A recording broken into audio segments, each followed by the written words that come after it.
Hi, my name is Sharon McCauley. My husband and I have been residents of Natick, 59 School Street Extension, for over 24 years, our children close to 16 years.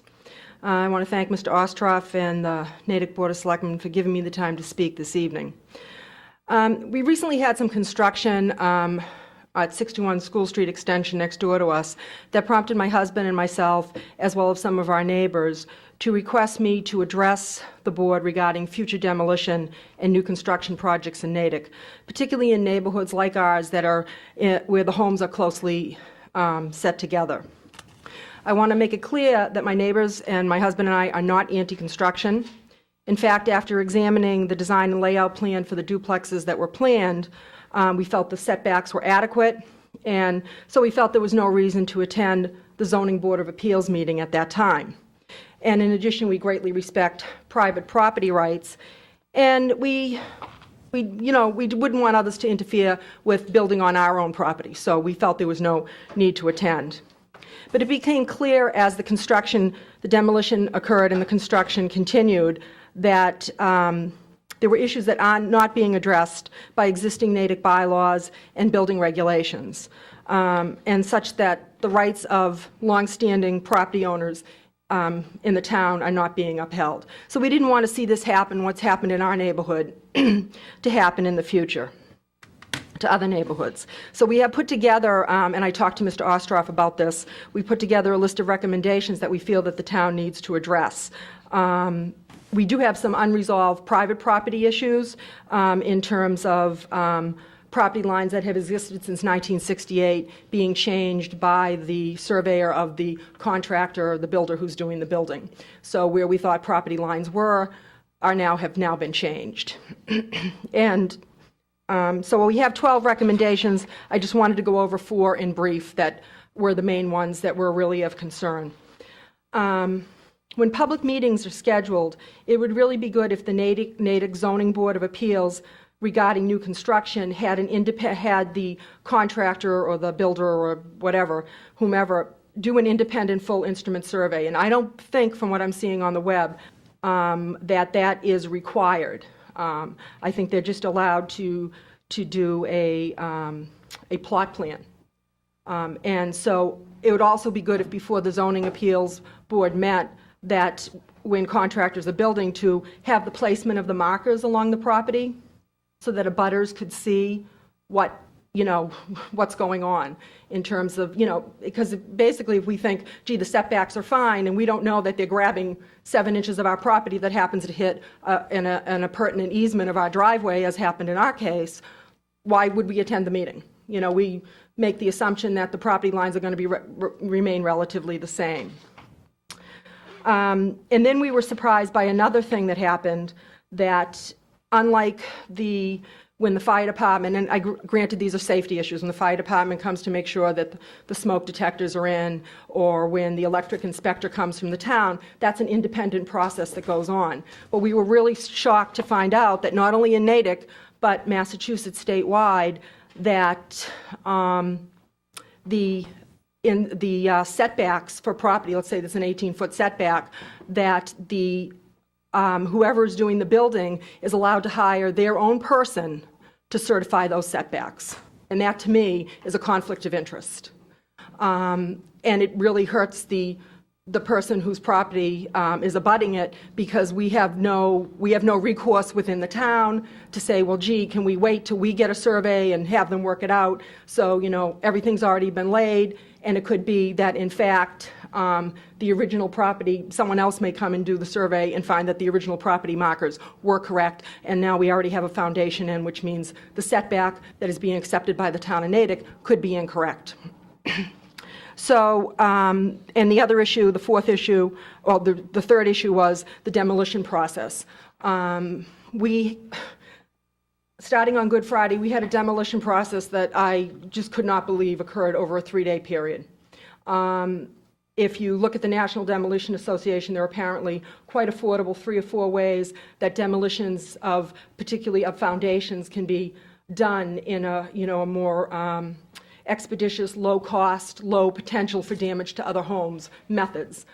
We had to endure for 3 days the raising of a I don't know if it was a cement with a steel ball underneath, sometimes a cement staircase from the house that was taken apart, raised into the air, hit to the foundation, raised into the air, hit to the foundation, as our homes rocked for 3 days. Now, I think in a close-knit neighborhood, we're talking the older parts of town, I think that is absurd, okay? And I think it's absurd that the town of Natick doesn't say to builders, when you're in this neighborhood, you have to use another method to take down that building. Plus, we had debris, and there were some issues, I know, with the health department in terms of asbestos and whatever in that building. And so we had debris flying up for 3 days. It was not hosed down, as the fire department used to do that years ago.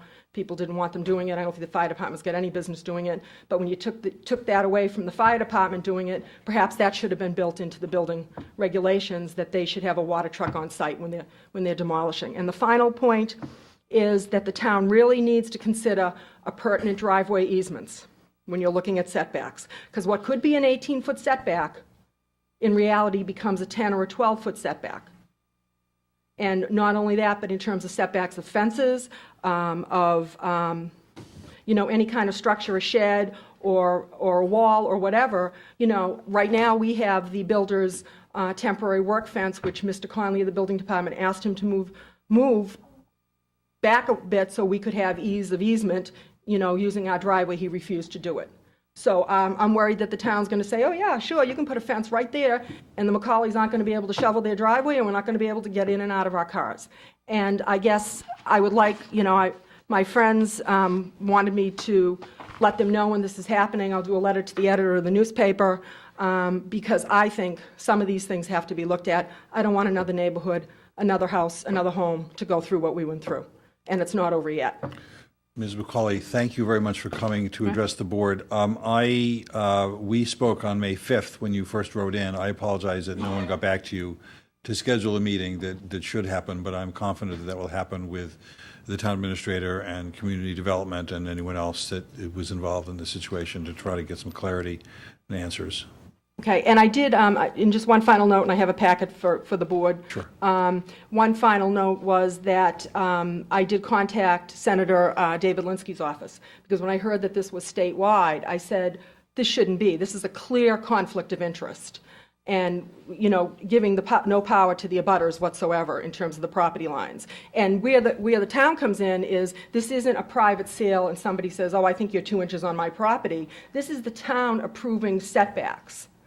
That's being done by, the contractor or the builder's person that they've hired, the survey firm that they've hired.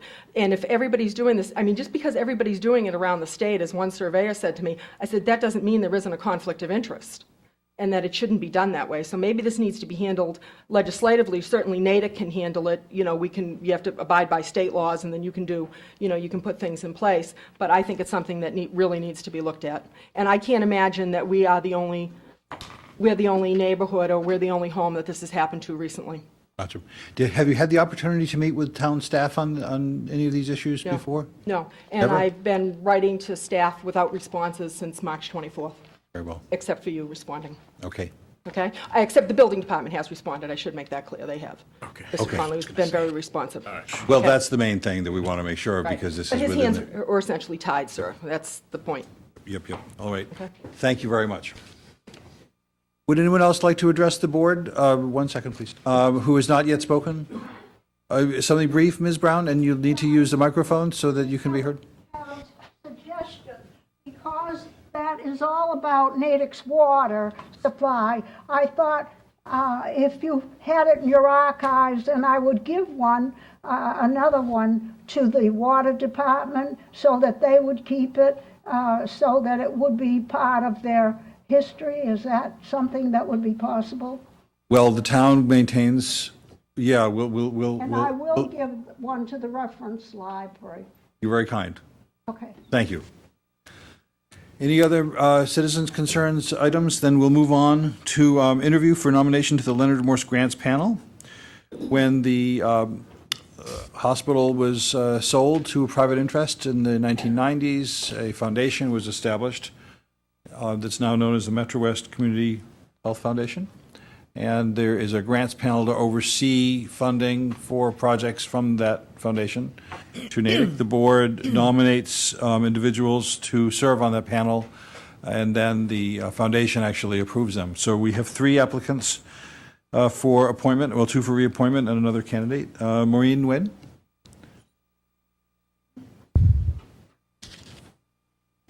Going to read the notice. I'm sorry. Oh, Mr. Clerk, I didn't realize that we had that notice. Do you mind? Oh, excuse me, I'm sorry.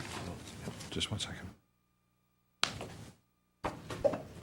So we have a, The grants panel? Yes, sir. Thank you. Never? Yep. Okay, thank you. Town of Natick, notice of vacancy, Leonard Morse Grants Panel. As of June 30th, 2014, the terms of Dennis Barr and Maureen, and I'd like to say Nguyen, it could be Nguyen. Nguyen, thank you. As members of the Leonard Morse Grants Panel of the Metro West Community Healthcare Foundation will expire. The Board of Selectmen is looking for individuals to nominate for appointment or reappointment to these positions. The appointment will be made by the Metro West Community Healthcare Foundation, with the Board of Selectmen nominating at least 2 or more individuals per open seat for consideration. The 5-member Leonard Morse Grants Panel oversees the application of certain restricted funds of the Metro West Community Healthcare Foundation, which may but need not be exclusively focused on the needs of the Natick community. The panel is responsible for ensuring that the use of these funds is in keeping with the mission and purposes of the foundation and are directed to meeting the unmet health needs of the Natick community. The Board of Selectmen intends to interview candidates at their meeting of July 2nd, 2014, and anyone interested in being nominated by the Board of Selectmen for appointment to the Leonard Morse Grants Panel is asked to submit a letter of interest and background information to the Board of Selectmen. thank you, Mr. Clerk. So, Ms. Nguyen, welcome, my current nearby neighbor. Yes, good to see you, Josh. I first want to thank the board for inviting me to interview for the volunteer position on the Leonard Morse Grants Panel. My name is Maureen Nguyen, and I have been a Natick town resident for 12 years, living on Grove Road with my husband and 2 daughters. So I ask you, what is it that Natick is best known for? Its history, a famous football player. The Boston Globe seems to think that Natick is the best town to live in for up-and-comers. But what makes it so? I remember reading an article a few years back that cited Carlisle as the healthiest Massachusetts community to live in. And at the time, something inside me wanted to live there immediately. So that struck me as the most important criteria for wanting to live somewhere. Being a healthy community. And that is why I am seeking nomination to serve another term on the Leonard Morse Grants Panel of the Metro West Community Health Foundation. I have served as a volunteer for the foundation for 8 years already, first on their distribution committee and then on the Leonard Morse Grants Panel. I've assisted in the distribution of grants to a myriad of organizations hoping to address unmet health needs within the community. But some of the barriers to increased health and wellness are obstacles in funding, as well as ideas that have not yet even materialized into opportunities to be funded. And this is where I believe my creative and strategic thinking can be of particular service to the community. So I thank you kindly for considering my application to do so through the Leonard Morse Grants Panel for yet another 3 years. Thank you, and any questions? Questions of members of the board for Ms. Nguyen? Mr. Connolly? Thank you, Mr. Rostroff. Mr. Gwynn, thank you. Any thoughts on trying to get us some money to fight heroin and heroin prevention? That's a great question. Yes and yes. So the foundation historically provides funds in a couple of ways. One way is reactive, so organizations will write in proposals, and we can react and say, oh, okay, we didn't know this was a need. This does sound like a very valid engagement. We want to fund this. Another way is that the foundation sends out an RFP, a request for proposals, based on, a strategic direction that the foundation wants to go. And they have done extensive strategic planning and long-term planning to identify very important health needs in the community. What has risen to the surface in particular has been mental health issues in the young adult community, especially in the high school grades, and substance abuse. So I think in a couple of phases, there was an initiative to battle childhood obesity with the foundation, and they were very successful in doing so. There was an initiative that they put forth to address substance abuse among adolescents, and they were very successful in doing so. And now they're focusing on mental health needs within adolescents. As you can see, it's closely tied together, substance abuse, mental health needs. And so the foundation is very aware that you often cannot address one without the other, and they are very open to hearing proposals that would seek to address the epidemic that it's become right now. Thank you, Ms. Foster. Other questions? I thank you so much for your service in recent years in many capacities. And we'll now hear from a couple of other Thank you. applicants.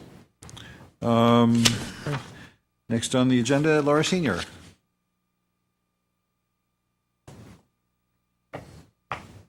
Good evening. Oh, So my name is Laura Senior. I have lived in Natick with my husband since 1996. I am an assistant professor at Northeastern University in the departments of sociology and anthropology and health sciences. I have 15 years of public health research in public health and social sciences. My research interests have been wide and varied. I worked for some researchers here at the Natick Labs for a number of years, looking at the relationship between alcohol abuse and injury among Army soldiers. I've done a lot of research looking at community mobilization in communities that have been affected by toxic contamination in Boston, Providence, and Milwaukee.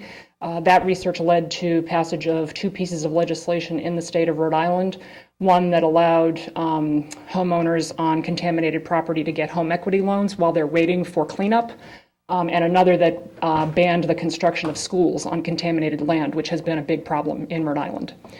And then my current research is looking at modernization of state public health programs, particularly around the area of genetics and genomics. So I've been a principal investigator on research projects from federally funded agencies over the last 5 years.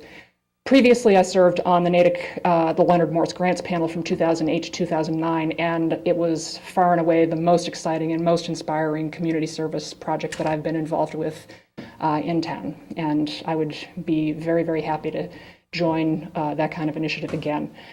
My previous volunteer experience had given me some view and some insight into some of the problems that face our community: substance abuse, social isolation among the elderly, food insecurity. But I think that through my service as a grant reviewer, I became aware of the scale and the scope of the problems, and I really gained an appreciation for the way that a well-organized philanthropic organization can really target efforts to mitigate some of those problems.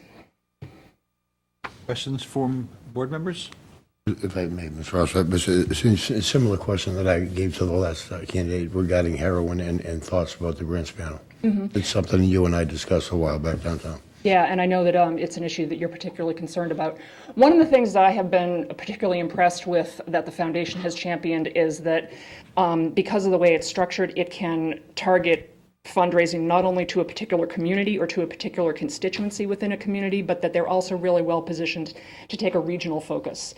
So with something like heroin and something like substance abuse, it does not affect families only in Natick, but it really affects all of the surrounding communities. So And I think that by virtue of the position that the foundation is in, they're so well networked with so many different community groups in the Metro West area that they also have a good sense of who should be working together. So not only that they've had the vision to put substance abuse as a priority area, but that they're able to fund organizations that might address the problem regionally, not just locally.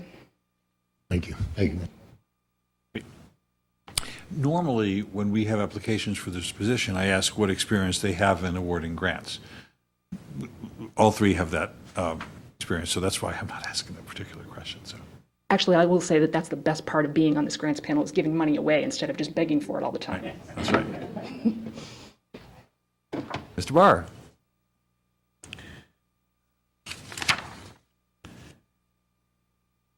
Great to see you, Laura.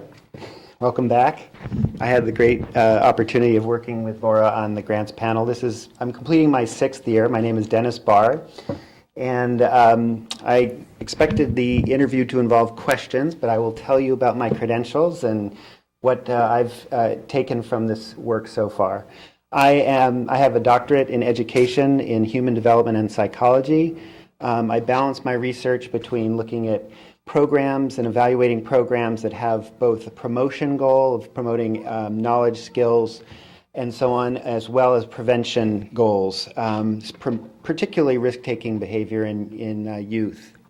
I currently work as the Director of Evaluation for an international educational nonprofit called Facing History and Ourselves, and in that role I've carried out dozens of studies on the program using a variety of methodologies. That puts me in a position to be especially helpful to the committee in thinking about a number of issues. The logic model that's being put forward by a particular project and whether it's feasible, the methods that they propose to use to evaluate its success, and the general sort of particular outcome measures that they have in mind. I have been, as a member of the grants panel, a number of different qualities are very important, as on any committee. We really look very carefully at the merits of each proposal. We need to develop our independent views, but we also need to be able to listen and be open to other people's views. The conversations that we've had over the last 6 years are very lively with many different points of view, and I feel like my ability to listen and really take in the information being provided by other experts such as Laura and Maureen has made it possible for me to make my contributions. I am also a licensed clinical psychologist. I have had private practice in the past, although currently not practicing. Trained at the Judge Baker Children's Center and worked with very troubled, seriously emotionally troubled and behaviorally challenged young people and their families for over a decade. In that capacity, I was the director of a particular approach to preventing risk behavior as well as promoting health. And that was a particular approach that involved pairing up two young people together to enhance their ability to take perspectives and to make their friendship skills, essentially. So that particular background I bring to this, and I think about the ways in which projects are designed, especially some of the projects that have had to do with bullying prevention that have come through the Natick public schools, and thinking about the peer leadership approach that has been used and its effectiveness. Those are just some of the kinds of skills and qualities that I bring, and I'm interested in the questions that you might have. Questions from board members? Mr. Connolly? Thank you, Mr. Oswald. Mr. Barr, a similar question, thoughts on heroin and the grants that may be available for us? So the role of the committee is to review grants that come in, but also to participate with the Metro West Healthcare Foundation in the strategic planning process, which they went through, which Maureen mentioned, I believe it was a year and a half ago. And so, as Maureen mentioned, the mental health piece rose to a higher priority, and substance abuse and mental health, as Maureen also said, are very intertwined. So that is both from a proactive standpoint, thinking about how the community can design projects that would be effective to address this in the community, but also working with the foundation as a whole to think through its overall strategy.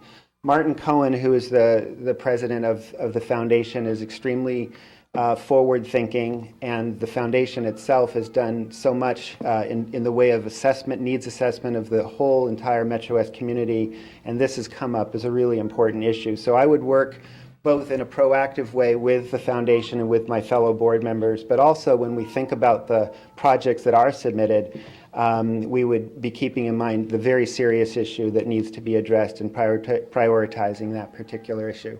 Thank you, Mr. Mayor. Yeah. Thank you. Other questions from board members? Well, we have three. If we enormous- submit all three to the nominating committee. I'll second it. Any other motions? Would you like to speak to that motion? No, I think, well, I mean, we have three talented people who want to be on the committee, and let the nominating committee make the hard choice. There you go. Mr. Marati? Thank you, Mr. Chair. Is there an associate membership to this committee? No. Nope, but it is, we've never had anything other than stellar applicants, and we've raised the bar this year, so. Any other comments? Mr. Jeanette? I really appreciate all three of you stepping forward to volunteer in the community, and I'm very impressed with all three candidates and the skill sets that you bring forward, and I wish all of you a lot of luck and continued success on the Metro West Health Foundation. Thank you. Any other discussion? I'll just have my shot at it too. These guys, it's amazing resumes, and the fact that you guys can make pretty good dough doing what you're doing without being here. To think that you're coming down here to volunteer your time to help other people, God bless you.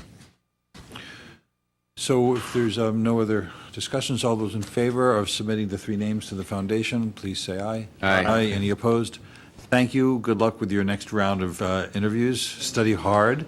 You've done great work for the community, and I look forward to hearing when the next RFPs are due, so perhaps the town can consider what its needs may be. Thank you. Thank you. Best of luck. Thank you so much. Next is appointment of 6 police reserve officers. Caitlin Pfeiffer, Travis Moran, Kenneth Payton, Dylan Punch, Gregory Sulcer, Jennifer Scanlon. Chief Hicks, welcome back. I know you never left. Thank you. Thank you for having me back again. Chief James Hicks of Natick Police Department again. Happy night for me. It's always happy when you start off being able to introduce and show off the best of the best of the organization. And as I said earlier, it's always nice to be able to show what the future best looks like as part of our plans. Tonight I'm in front of you to request you, the Board of Selectmen, as appointing authority for police officers to appoint 6 permanent reserve police officers. As we've been discussing along the way, the 6 officers that I'm recommending, and that number is to fill positions we anticipate between now and probably the end of this current list, which is probably going to be somewhere around the year 2015. So we anticipate 6 openings between now and March and April of 2015. If it's the pleasure of the chair, I'll do them one by one, if that's okay. Please do. Okay. Thank you.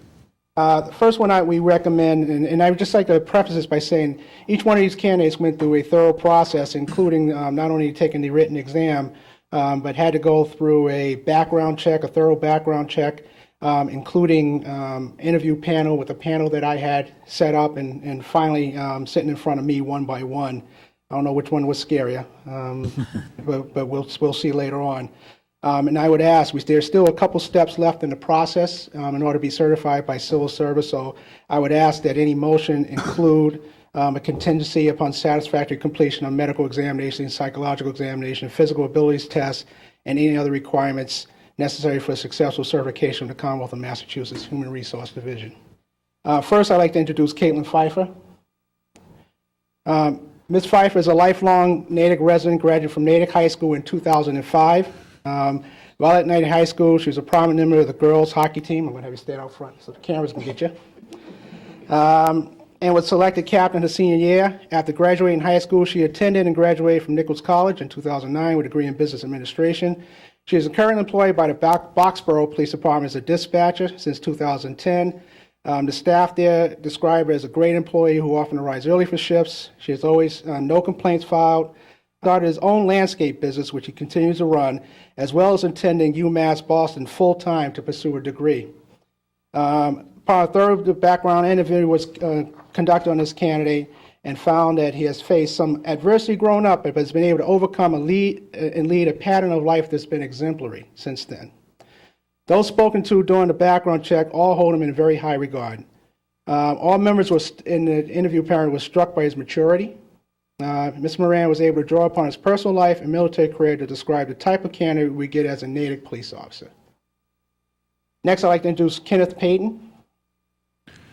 And Mr. Payton is another lifelong resident of Natick, graduated from Natick High School in 2004 and currently residing in Worcester, which we already talked to him about that. While at Natick High School, Mr. Payton is a standout on the varsity hockey team, where he was selected captain his senior year. Upon graduating, he attended Franklin Pierce University. Although he didn't complete his studies in there, he came and learned and left and go into a trade as well as playing junior hockey. At 22 years old, he determined he wanted to do more in his life. At 22, and at that point, he joined the military, joined the Marine Corps in 2008. During his career, he worked through the ranks. A thorough background check was done, an interview. He was discharged from the military in 2013. Since that time, he's been working as an electrician, in order to obtain his electrical license. It must be known in his background several times that he possesses excellent customer service skills, and his demeanor during the interview seemed to affirm that judgment. He's very positive work history, quick rise in the ranks in the Marines. He's working in drug interdiction while in the Marines and handling the prisoners, and first he was well suited for police service with the Natick Police Department. Next, I'd like to introduce Dylan Punch. Again, Mr. Punch is a longtime resident of Natick, graduated from Natick High School in 2007. Immediately upon graduation, he entered the military in the U.S. Army. He has received several evaluation reports during his career describing him as an accomplished leader and a credit to all soldiers serving in the U.S. Army. He's also described as a driven leader who fostered mission accomplishment by creating a welcome command climate built on team building, morale, integrity, and discipline. He was discharged from the Army in November of 2012. Since his discharge, he's enrolled at Framingham State University as a full-time student, carrying out credits earned from his military commitments. He's recently hired and works at security as a Natick Soldier System Labs. Now, during his investigation, some issues came up during his juvenile period of time, but he was able to show through his actions and also through his responses that he has overcome these. And with that, the committee and I fully endorse Mr. Punch as a candidate as a reserve officer. Next, I would like to introduce Mr. Salsa, Gregory Salsa. Mr. Salsa has been a lifelong resident of Natick, graduating from Natick High School in 2002. He is currently residing in Malden. Upon graduation, he entered the Citadel in the fall of 2002. He graduated in 2006 with a degree in business administration. At the time, he began his military career, in which he was commissioned in the U.S. Army. He has been involved in the U.S. Army, and yet, but to this period of time, working as a National Guard. A comment from the committee is that his career has been nothing short of extraordinary. He has risen to the rank of captain and used his time in the military to take several additional training courses, including Master of Arts in Homeland Security through Northeastern University, which he is currently enrolled. He is also determined and he's proficient in Spanish. As stated, he's currently serving active duty in National Guard as a captain supervising a group in excess of 200 individuals. He possesses a strong background in the incident command system. With his overall package, the panel's greatest concern was only that this would be not enough for him. But Mr. Salsa has made the panel very aware, and me also, that this is what he wants to do. He wants to be a police officer for his local community. And with that, we feel he'd be a great asset to our organization. Finally, Jennifer Scanlon. Ms. Scanlon has also been a lifelong resident of Natick, recently moving to Newton. She is a 2002 graduate of Natick High School status. Chief, thank you very much. Before we entertain motions, do board members have any questions that they'd like to ask? I wouldn't so much say a question, just a comment. Just some of the parents I see out here, and I've known you guys for years, and I've known several of these candidates for years. It's pretty cool to see them up here, and you guys so proud, and them doing all the right stuff. It's pretty neat. Second.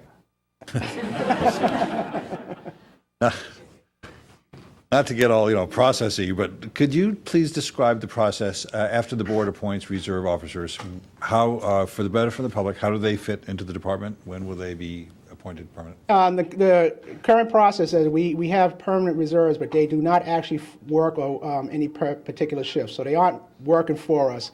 What they are probably best described as in a standby mode, ready to go. At some point in time in the near future, I will be coming back to the board to make a request for appointments to permanent positions. And those permanent positions will fill current openings within the police organization.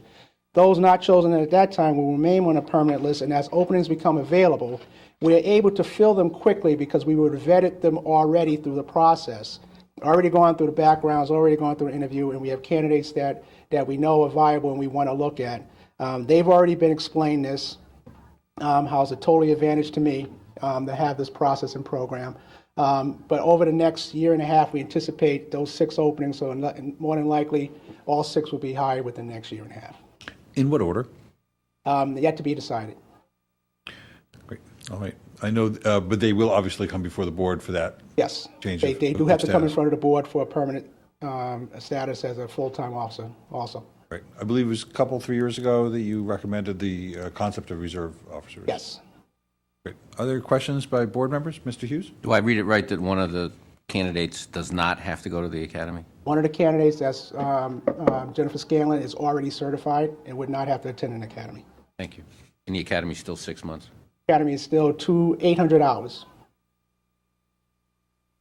Other questions by board members? So the board, should it approve or bypass a candidate, needs to make a statement as to why. That is simply part of the process by which we operate under civil service.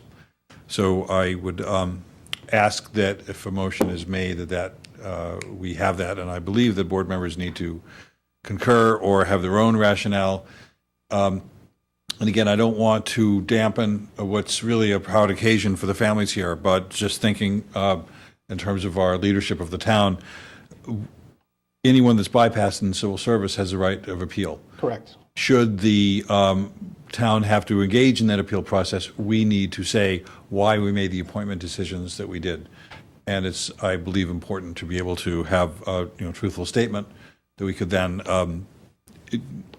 tell the commission this consistent with what we would say in a public meeting. So that is the reason for my remarks. Mr. Hughes. I have a motion to bypass Ryan McKinnon, who apparently was first on the list. Due to his performance at the interview, the results of his background investigation, and his answer to questions on the application, I'm moving to bypass the top-ranked candidate on the certification list. And I would, if seconded, I'd like to speak to it. Second. Okay. Any other motions? Mr. Hughes. It's imperative that we hire and maintain a police department that we can be proud of and support, and that they have the character, trustworthiness, and dependability that we need for our police department, and I would ask for support for this bypass. Any other motions? To speak to the... As a seconder, I'd like to speak to it. Thank you. Go right ahead. It became quite clear and apparent to me that we have 6 supreme candidates here. And it also speaks volumes to the community that these kids were raised in. And you are all kids, I'm sorry. But and the parents should be very proud that they have stepped up and are willing to serve their community. And the chief has a very tough decision from what I can see. And I look forward to seeing you on the street someday. Thank you. Do you affirm that you are consistent with the maker of the motion to bypass the candidate?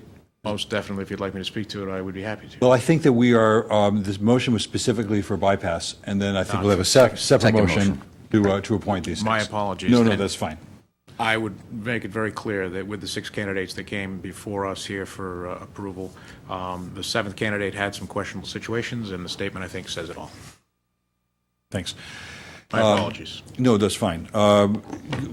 I agree with the maker of the motion that there are concerns raised through the interview and background check process that give rise to my supporting the bypass motion.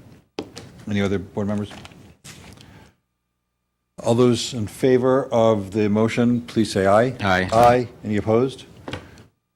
Mr. Chairman. Yes. Move we appoint Caitlin Pfeiffer, Travis Moran, Kenneth Payton, Dylan Punch, Gregory Seltzer, and Jennifer Scanlon as reserve officers for I'll second that. permanent. Please to speak. I don't think we need to say anything else. I think the chief's recommendations and his description of each makes them well qualified, and the department will be well served. Thank you, Mr. Chair. I have to admit that this is a select group. And the fact that I've had the pleasure of seeing several of these candidates grow up, go through high school, play hockey, work with young lady, I'm very impressed. And I thank you very much. I'm very impressed. From somebody that was on the police department for 43 years, I can tell you, I'm very impressed with the candidates that I see right here. And I would have been proud to work with them. I thank you very much for your intentions. Thank you. Great. I think I said all I had to. That's a great group. Rick? I've said more than enough. Good luck. If I could, Mr. Chair, could I Please, ask go that ahead. motion include the contingencies? They're still going through one part of the process that has not occurred yet. The The PAT, the physical abilities test. physical abilities test and the psychological. And the psychological. examination. Second. Great. That's acceptable to the secretary? Great. I would just add my voice that I wish you all great success. Well, I don't think my pride can equal that of Mr. Mavarty with his many years of service in the department. I can just imagine how he must feel with the caliber of officers that you represent and that I'm sure you will become. But thank you for your interest in doing police work. I'm thrilled that you'll be members of the department, depending on how the vote goes. All those in favor, please say aye. Aye. Aye. Any opposed? Congratulations.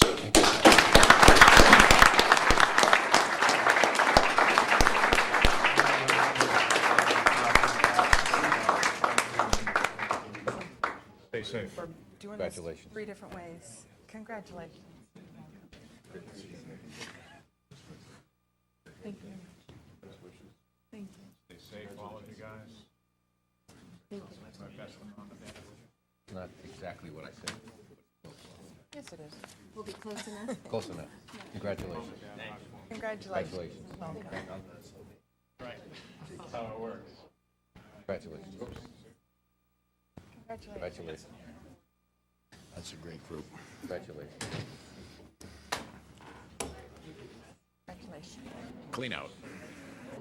That is one impressive group of people. You want Very nice.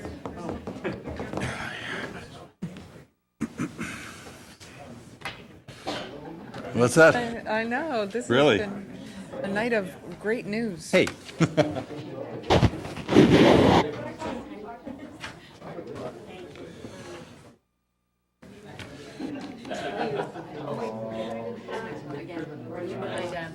Oh. No. Yes, I saw your sister in Marlboro a week ago. She looked good. She does. Yeah.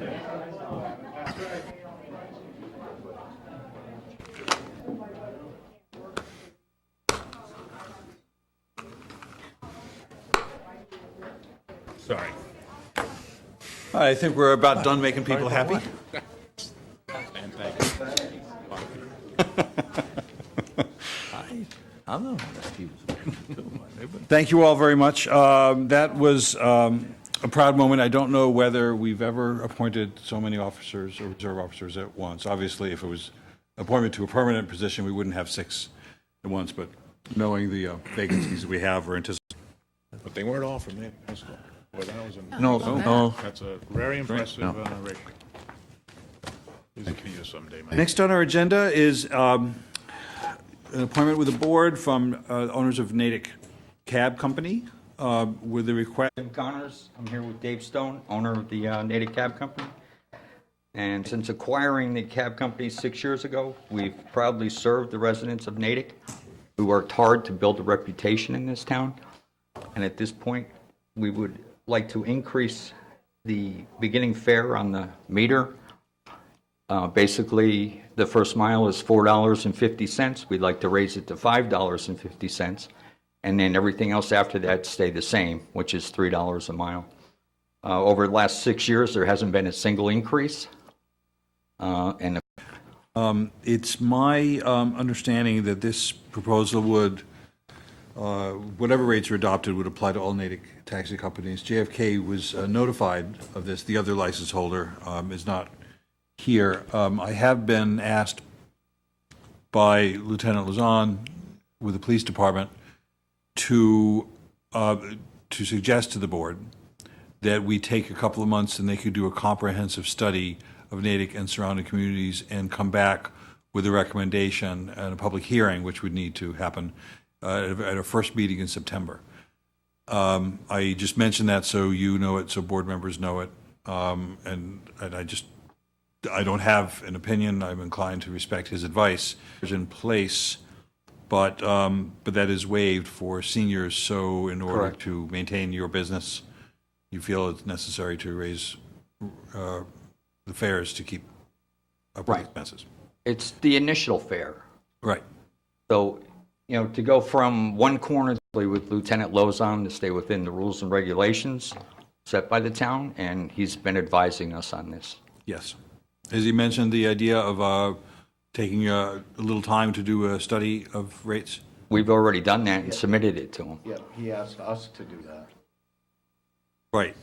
Yeah. which I did enclose with the... Yeah, no, I see that. I'm aware, but this is your product, not his. Correct. Right, yes, okay. I'm not casting doubt on its veracity. I'm simply observing Thank that you. it was not provided by the police department, but by, If I understand correctly from before, whatever we do applies to everybody and nobody can charge less. Correct. Correct. right. Other questions? Not a- please. This is not a public hearing. No, this is just a request.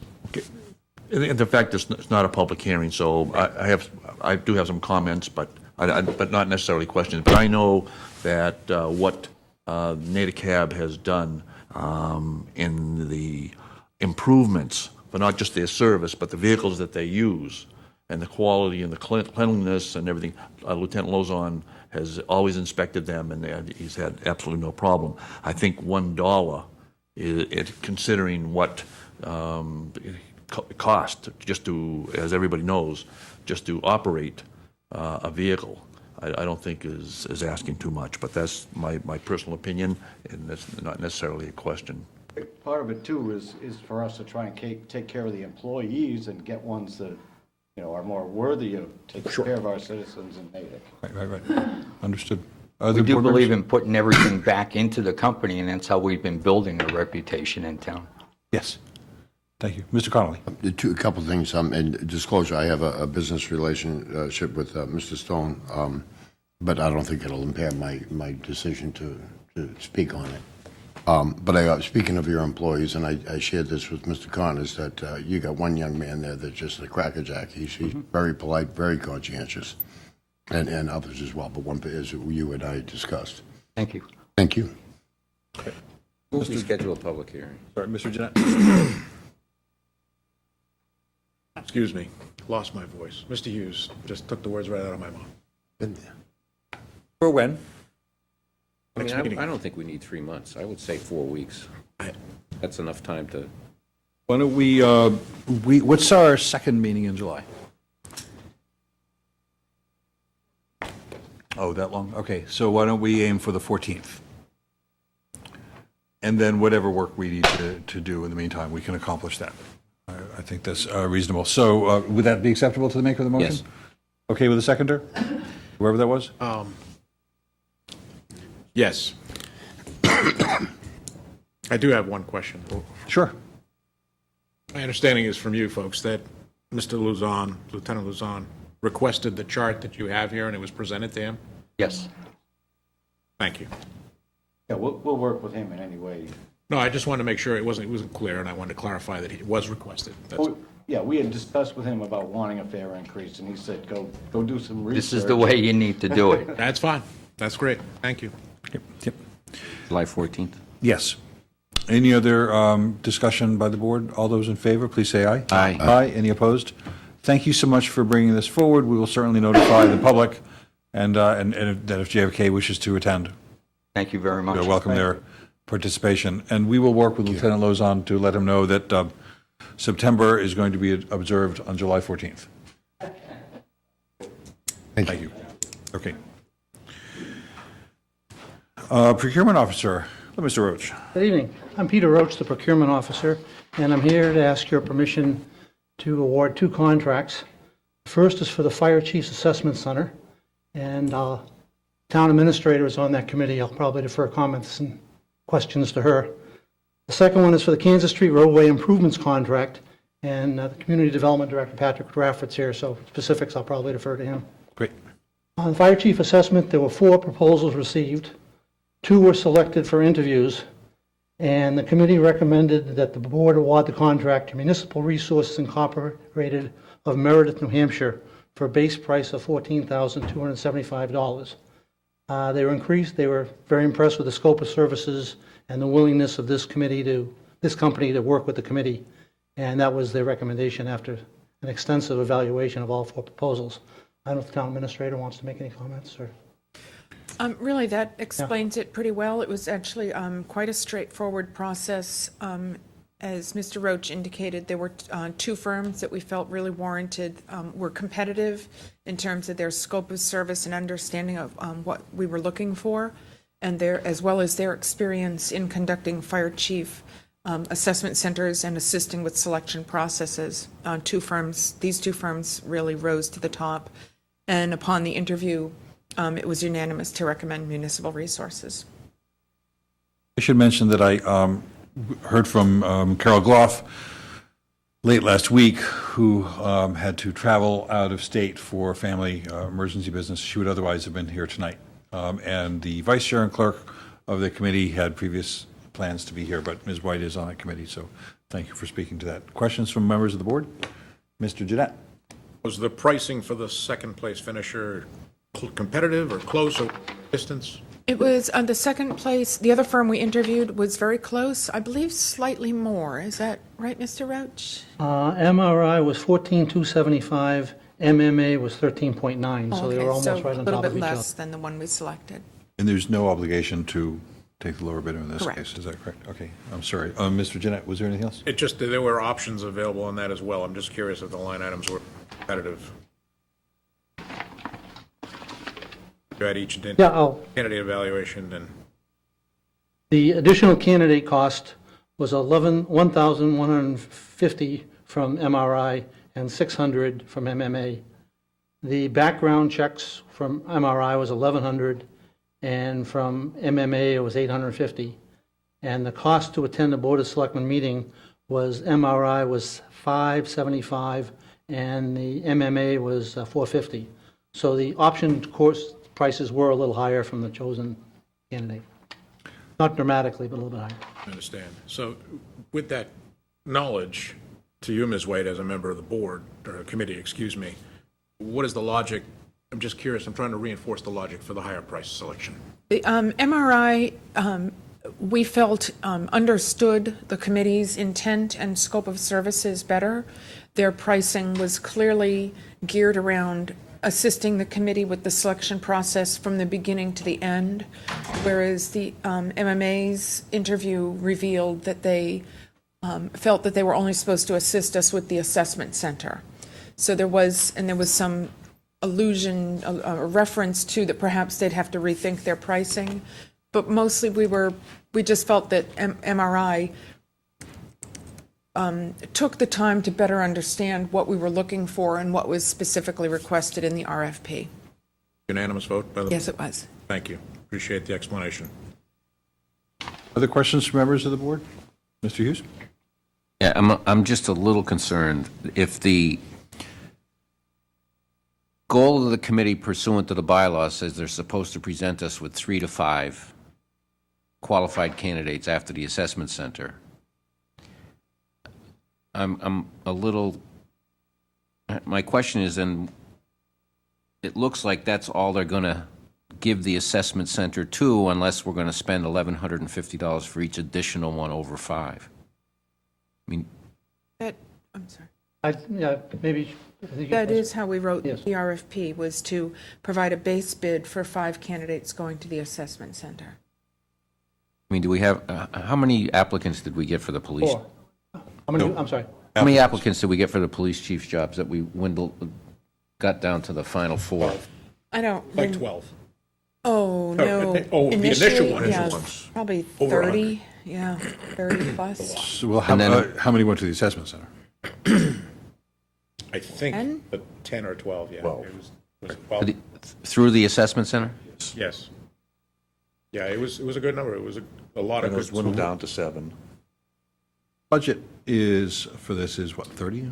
No, well, within the current year's selectmen's budget is, I believe, 40,000, 45,000? Which suggests sufficient to have a reasonable number go to the assessment center if the committee feels that 10 are warranted. Correct. The intent is to, and obviously initially conduct a review of the resumes, determine which candidates warrant some consideration, and then conduct interviews, and then narrow that further to send candidates to the assessment center. I would note that the selectmen approved the RFP. Right. I actually think it went the other way around, did it not? With the with the police chief, we did assessment centers and then we had interviews? Or is it, I was think it actually was not interviews here for the first. interview day, but doesn't matter. I think if, your concern, Charlie, is my understanding, is that if you have 10, the costs are multiplied out by the per person cost, and it's almost double from the numbers that I heard, as far as the cost goes. Is that your, I'm just, if we're only going to have 5 go through the assessment center, I don't know that we're necessarily going to get 3 to 5 candidates. I'm not going to assume everybody's going to come through the assessment center and become a finalist. Right. And that's, But I would ask that you not assume that only 5 will go to the assessment. okay. I just want to be clear that that's what's envisioned. Okay. Move approval. Is there any other debate, discussion, comments? gonna do it, I'll second that. Okay.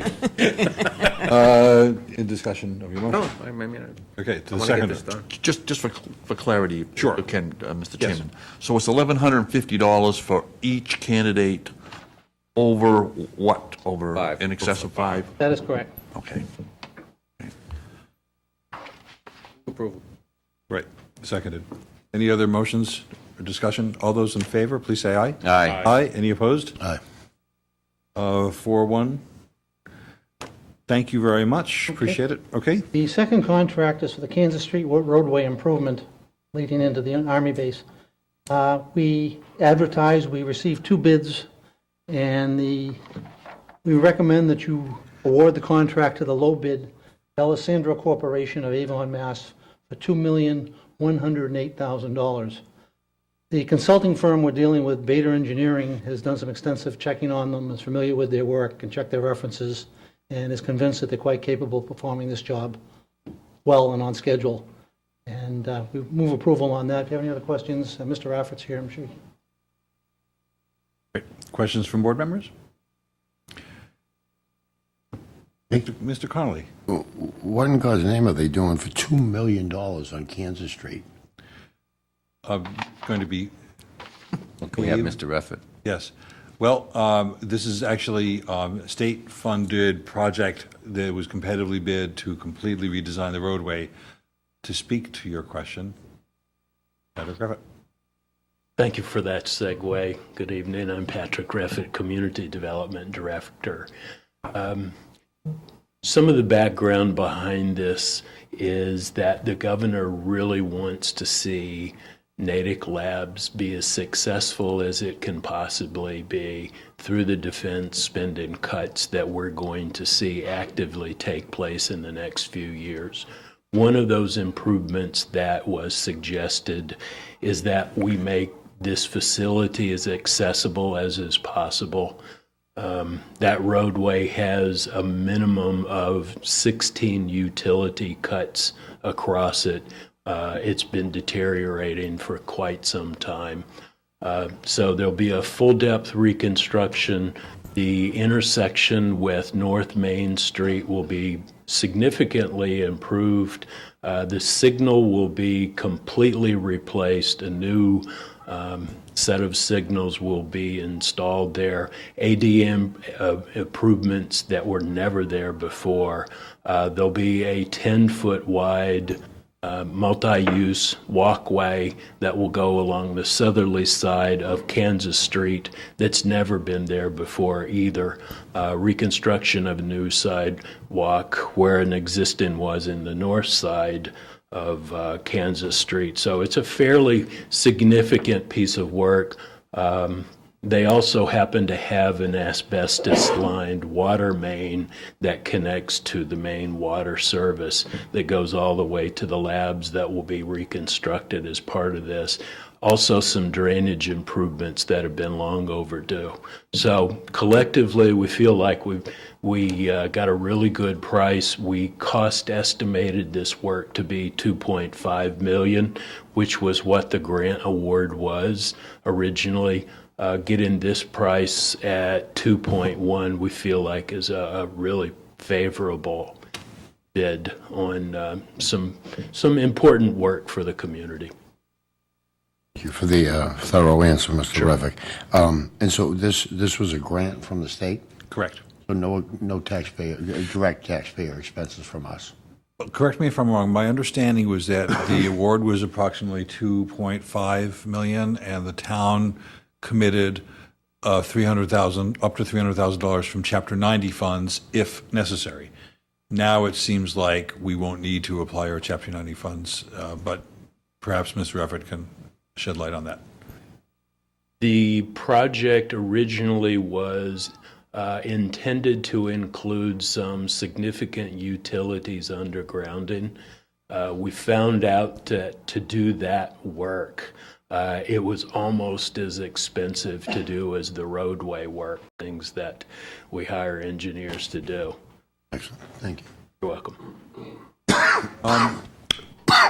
So this will ultimately save a little money on the Main Street Route 27 project when that gets done. Absolutely. This effectively takes an entire intersection out of that project, constructs it in isolation. It also provides us with essentially the first section of a constructed Cochituate rail trail, although it's short. It is a crossing, and it is an important improvement to make. Sure, go ahead. Again, same question on this contract. We have a winning bid of $2,108,000. What were the competitive bids on this project? The other bid that we received was, $2,398,760 from LaRusso Construction. So this is about 15% lower than that, the one that we're pursuing. That's excellent. One other quick question. Excuse me, I'm sorry, the voice is just not over this cold yet. Our engineering group for the project, Beta Inc., is familiar with them and has checked their references. They've determined that D'Alessandro is qualified to perform this work. Is that standard procedure when we're awarding a contract to have an engineering group who pull the project together to be the only ones that do the reference checks? Sometimes we do. Sometimes Mr. Roach does. Sometimes, department staff do. But in this instance, we had Beta do that work. Was that part of their contract? Yes, it was. To check their references, or? That's correct. Basically bring forward the contractors. Right. Thank you. Okay. A motion was offered? Second. Any other motions? Any discussion? All those in favor, please say aye. Aye. Aye. Any opposed? Thank you very much for all your work on this. I know you just thought of it like a couple of years ago, and here we are. So on this, though, I would just like to say that there will be a groundbreaking on June 16th, now that the board has voted, at 11 o'clock at the site on Kansas Street in North Main. And then we're going to have a meeting afterwards, those board members that want to attend, with representatives of the Military Readiness and Security Task Force and folks from the Natick Labs. It may be that Congresswoman Tsongas will be there, I'm not sure, but if folks can attend, please do. We'll get out more communication to board members. Congressman who? Songus has been. Oh, Songus. Yeah, right. Great, okay. Thank you so much. Great. Discussion of Department of Environmental Protection regulations and a water permit. So we have a couple of folks that may be speaking to us. You may remember a couple of meetings ago, we had a discussion of the proposed water regulations in connection with the sustainable water. Would be, to DEP would be important. So yes, I would be at some point asking for input from the board. Okay. So I just want to have in mind if we're going to be asked to sign on to a letter from Mass Water Works or draft our own, or what's being asked of us. So just wanted to try to anticipate what's likely. Where this is headed. Yeah, right. So if we're going to be asked to sign on to a letter tonight or at our next meeting, we should know that sooner than later. Right. It certainly would not be tonight, because I'm Okay. looking forward to hearing this perspective as well. Great. Okay. All right. So, please, thank you for being here. Just go to the podium, introduce yourself, and if there's anything you'd like to pass out. Board members may have seen a memo from me in the packet for tonight, just sort of introducing Ms. Blatt and some context of the SWIMI. Great. So, good evening. My name is Julia Blatt, and I'm the Executive Director of the Massachusetts Rivers Alliance.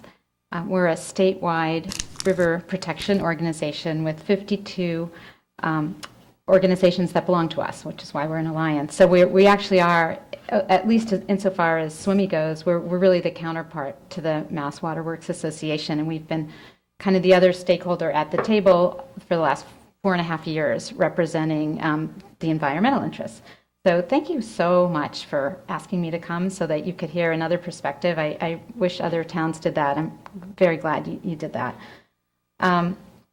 So I thought I would give you just a really kind of brief, since it's late, and even if it were early, this is sometimes people's eyes glaze on this topic. So I'm going to give you a brief background on it from our perspective and a few of the highlights, the things that I think might be particularly relevant to you in Natick, and then if you have questions, I'm happy to answer them tonight or to be a resource for you. So why SWIMI? The Sustainable Water Management Initiative, known as SWIMI, which is now draft regulations. Why do it? So as you might know, we get about 44 inches a year in precipitation, yet about a fifth of our streams go dry or suffer from very low flow in the summer, which is a problem. It's both a water quantity problem. If you don't have water, you don't have a stream, you don't have fish. So the goals of SWIMI are to provide more consistency and predictability in water permitting, to balance, as I mentioned, to balance water permitting to include the environmental considerations and to keep healthy rivers from getting worse, and to try to improve those that are flow depleted. SWIMI has a few things that are different, that are going to be different if this gets promulgated. They do change the definition of safe yield. Safe yield is the amount of water, the maximum amount of water that you can take out of any watershed. Unfortunately, from our perspective, it's only relevant in 2 watersheds in the state, the Ipswich and the 10 Mile. For everybody else, you're never going to hit safe yield, so you really don't even have to think about it. The other part of SWIMI, which you will have to think about, is stream flow criteria. So I'm going to talk a little bit about that. Basically, the state has characterized all the subbasins in the state at 1,400 subbasins, from 1 to 5, depending on how flow depleted they are and how healthy they are. So they're using that system, which is actually a scientific system for the first time ever, to then figure out how to guide water allocations. So in English, what that means is, if you want to use more water and you're permitted, so only 40% of the water in the state is permitted, the rest is registered, which is, you probably know, since some of yours is registered, grandfathered in, right, when that passed in 1986, and the state really can't condition it now. But for the permitted water, if you want to and pick what you'd like to do, you will get credit for anything stormwater management, putting water back in, things that you might have to do anyway to comply with your MS4 permit. You can get retroactive credit for things that you've already done since 2005. And you can also get credit, and the environmental community is not super happy about this, but you can get credit for things that they consider indirect mitigation, like passing bylaws that would eventually lead to more stream flow, or for habitat improvements. So what the state, it's a very, very flexible system, which is part of the reason it's also a complicated system. The state is asking each community to come up with its own plan for how they will do mitigation. And then the state will, DEP will take a look and say, well, okay, this adds up, you can do that. The other thing about mitigation is you don't have to do it until you actually need the extra water. So if it turns out you don't need the extra water, you don't have to do the mitigation. So that's kind of, I think, the biggest part. The other part that I think will also, I'm not sure if that will affect you in Natick. I don't know if you're planning to use more water than you used in 2005. It's plus 5%. But what probably will affect you is minimization. And that's if you're already taking water out of a flow-depleted subbasin. I think we're concerned that they miss some opportunities to maybe be the bad guys, and everyone in all these towns could blame DEP because they have to do this, they have to do that, and they could have done that. Instead, they are saying, no, here's a lot of different things you could do, and I think some of them are not going to be terribly helpful.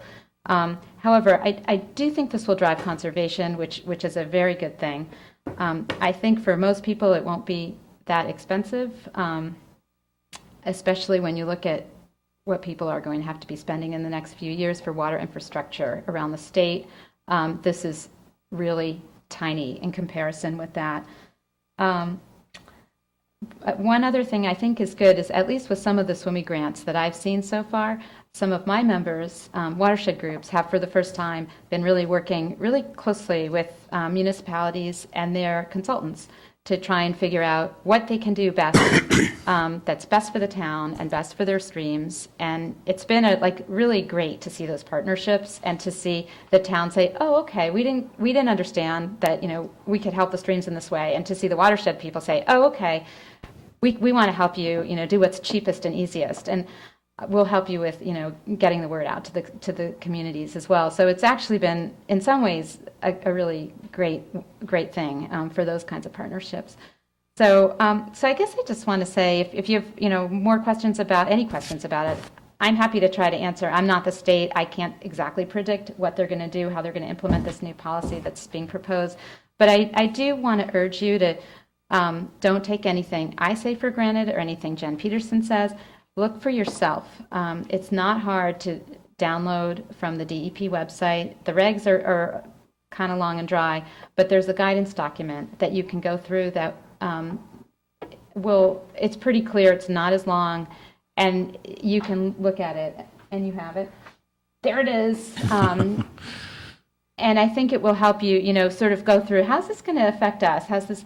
One last thing I want to say is I did call the DEP regulatory folks to say, what can you tell me about Natick? And one thing they did say was really well-run water system. So congratulations on that. So do you have any questions for me? So they're not subject to it. Everybody who was already, who's permit registered only isn't subject. It's not just MWRA. I mean, there are some communities that are completely registered. So there was recently a court case a few years back where that was challenged. And the state did try to condition a registration, and it went to court. And the decision was, you can condition registrations, but you have to promulgate new regulations in order to do that. And so DEP just has to promulgate new regulations. I think the decision was made not to do it together with this because they thought this would be hard enough and complicated enough without having to take on the MWRA as well. It is my hope that in the future they put everybody under the same system, because I think that's only fair. On the other hand, I have to say one thing about the MWRA: they're very good water stewards, and they are good with environmental impacts, and they're good with full cost pricing. As a customer, I can tell you we pay the full cost of water. We pay, I probably pay at least 4 times more per gallon than you do here. So they do a good job, but I agree with you. It should be the same for everybody. Good?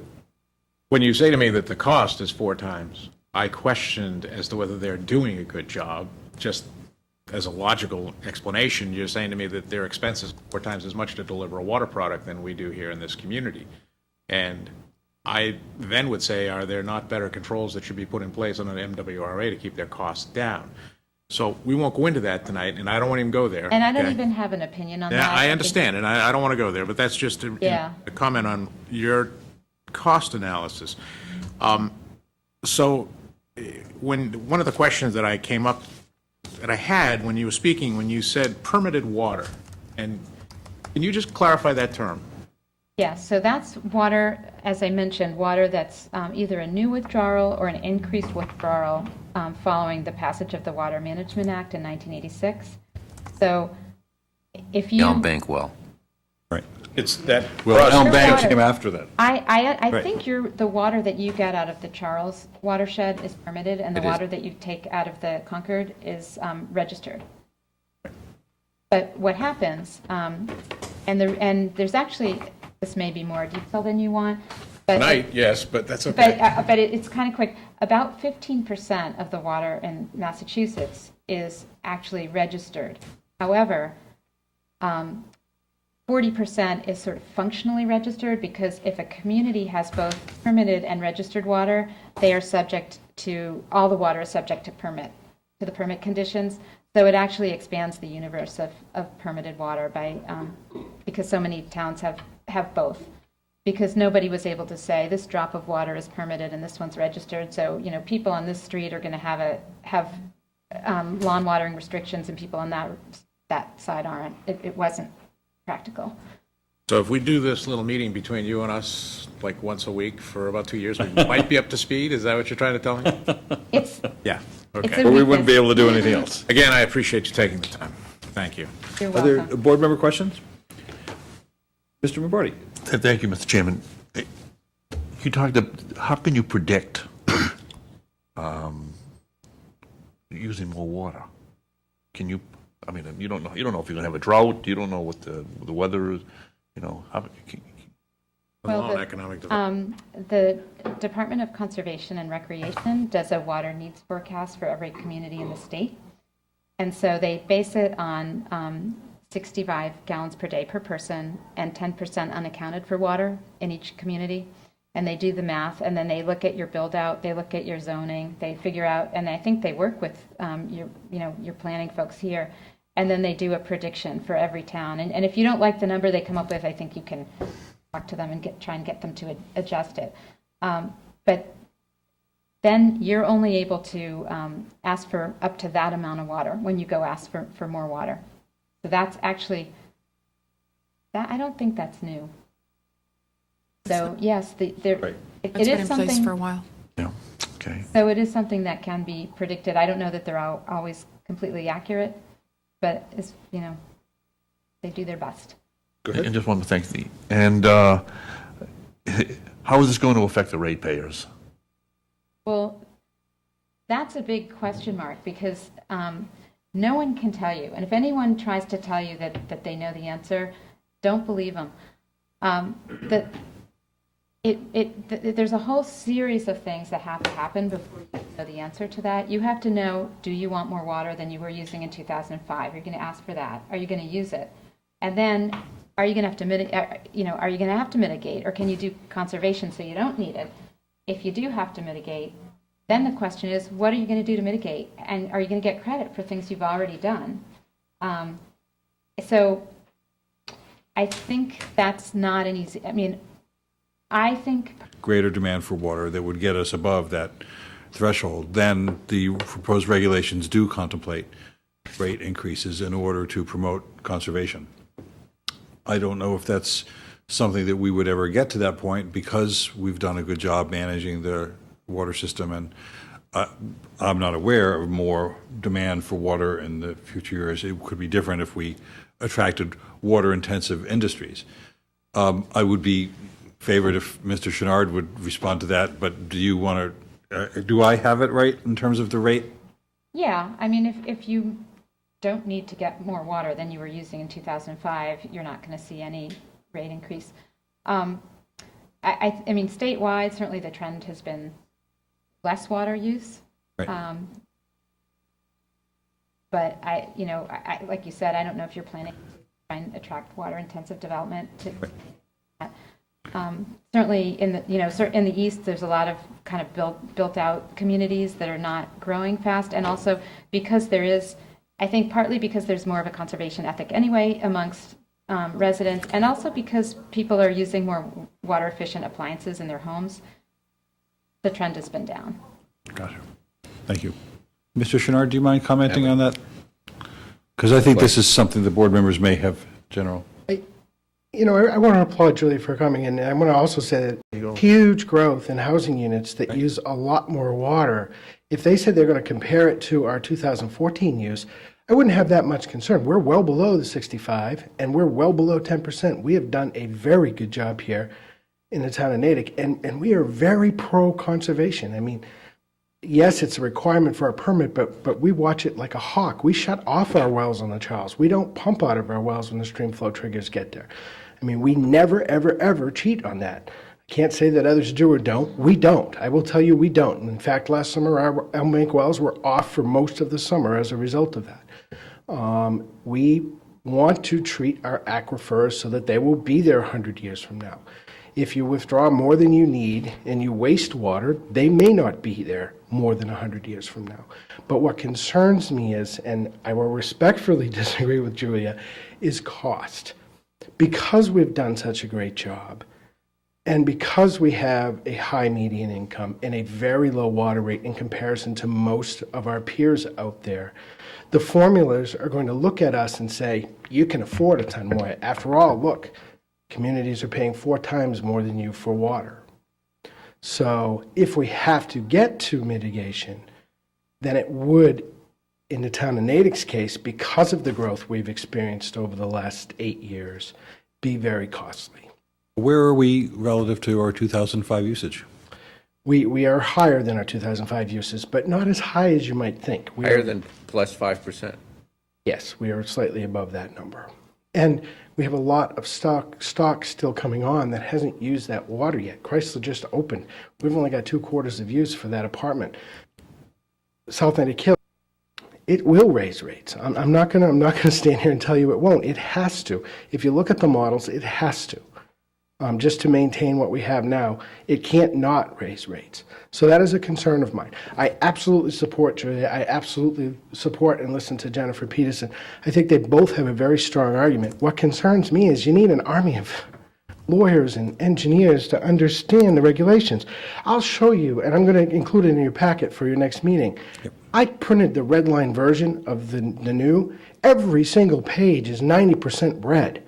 I mean, I tried to read that over a weekend, and I've read the regulations in the past. I mean, as you know, we've dealt with it in the past and gone through it. It is very time-consuming and very difficult to understand everything that goes on in that. And if we could understand it, we could better inform the board, and everybody would be better off. But as a result of that, it's very difficult for us. Can I ask a question, Julia? Because one of the things that concerns me about this is the Commonwealth looking, on the one hand, there's housing production goals where we want to increase certain kinds of housing to attract a workforce. On the other, it looks at communities as being static without understanding some communities may gain population, some may lose. But those that may gain it could be consistent with what the Commonwealth as a whole needs, and yet they would then be penalized in terms of the water storage. So has there been discussion at more of a per capita basis of consumption as opposed to just a flat usage for each community relative to 2005, knowing how communities have changed? Well, certainly the water needs forecasts are based on a build out, some sort of a prediction on how many people they think are going to be there. They do it with the town, I think, with your planning folks, and they do use it. They base it on the 65-10, so it's not just. I mean, it is per person. Okay. But I also wanted to say, first of all, thank you. I think you're right. It's if it is as you described, you may be subject to some mitigation here. And one of the things when we're not working SWIMMY and arguing. Jen and I have actually been working together on a bill that would help communities do water banking. And I don't know if she's come and talked to you about that at all, but it occurred to both of us and others that if there's a lot of new development coming in and a lot of new industry, it is reasonable to collect additional money from those new uses to offset their environmental impacts, including anything that might be, your stormwater, your wastewater, and your water supply. So we do have something going. It's part of the water infrastructure bill, and we worked on it together. And I would definitely suggest that you think about doing that if you think you might be in a situation where you're going to have to do some offset. And I wish I could tell you what, I know I heard from you, Josh, that you've already done some stuff since 2005. You've done some MS4 compliance. Like, you might be able to get some credit for that. But you might be subject to something new. I don't know.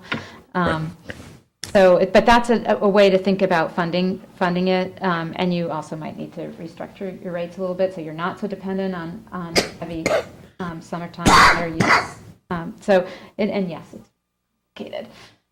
So I don't want to prolong this too much because the board's probably might be getting a headache. I know I'm getting there. I'm sorry. I know. No, that's well. you're Bad topic for this late at night. Well, you're our guest, so it's not like I can criticize you. Other board members may criticize me, but I can't. So, do you know whether mitigation for water bodies, such as if the town were to do something to support the health of the lake, and I'm not talking about the issue of chemical treatment for invasives, but to deal with the algae runoff from people's yards and is that the kind of mitigation that would deal with the health of water bodies in general that might be a factor as opposed to things that are specific to our drinking water supply? I think possibly. I would talk to DEP about it. Okay. I mean, that's... I don't want to hazard Okay. a guess on Yep, behalf that's of the agency. Yep. So, other questions from board members on this topic? I'll tell you where I'd like to go with this, is I think we're going to get some information at our next meeting. The board actually, as people know, has other business to do. I lean towards asking the board, but it's 5 members, we'll have a vote, to perhaps develop some testimony that's specific to our situation, what we've really learned and what from our experience. I mean, as a pioneering green community, as having done great investment in our water infrastructure, and just, the ISO certification that no other community in Massachusetts really has. I mean, we've done some wonderful stuff to protect a safe water supply, and I know the community is concerned about the ecology as well. So let's see what we can do and perhaps find ways to improve on the regs, but not be part of the Mass Water Works Association, which may be representing water systems that don't have our track record. So that's my bias towards how we might resolve this, but I'd like to hear from other board members tonight or at another meeting, sit down with staff and see where we're at, just so there can be some good consensus that would respect, because I haven't heard anyone say that the health of the rivers and the fact that the streams can run dry is not a problem. I do believe that Public Works and the Water Division does care about that. So, anyone else have anything they want to add? Ms. White? I just was wondering if there's sort of an informational paper that we might find on your website that we could draw from as we formulate a recommendation for the Board of Selectmen. And this might be a little, I don't know if this is a little too simplistic for you. Do you mind using the microphone just for? Oh, I'm sorry.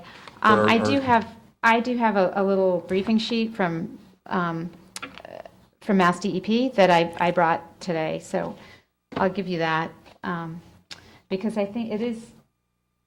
That will provide exactly how to read the water bill and exactly how our water rates calculate. We do have a very structured, very aggressive, high-tiered rate, so it gets very expensive. In fact, it's probably more than 4 times our rate if you're a high water user.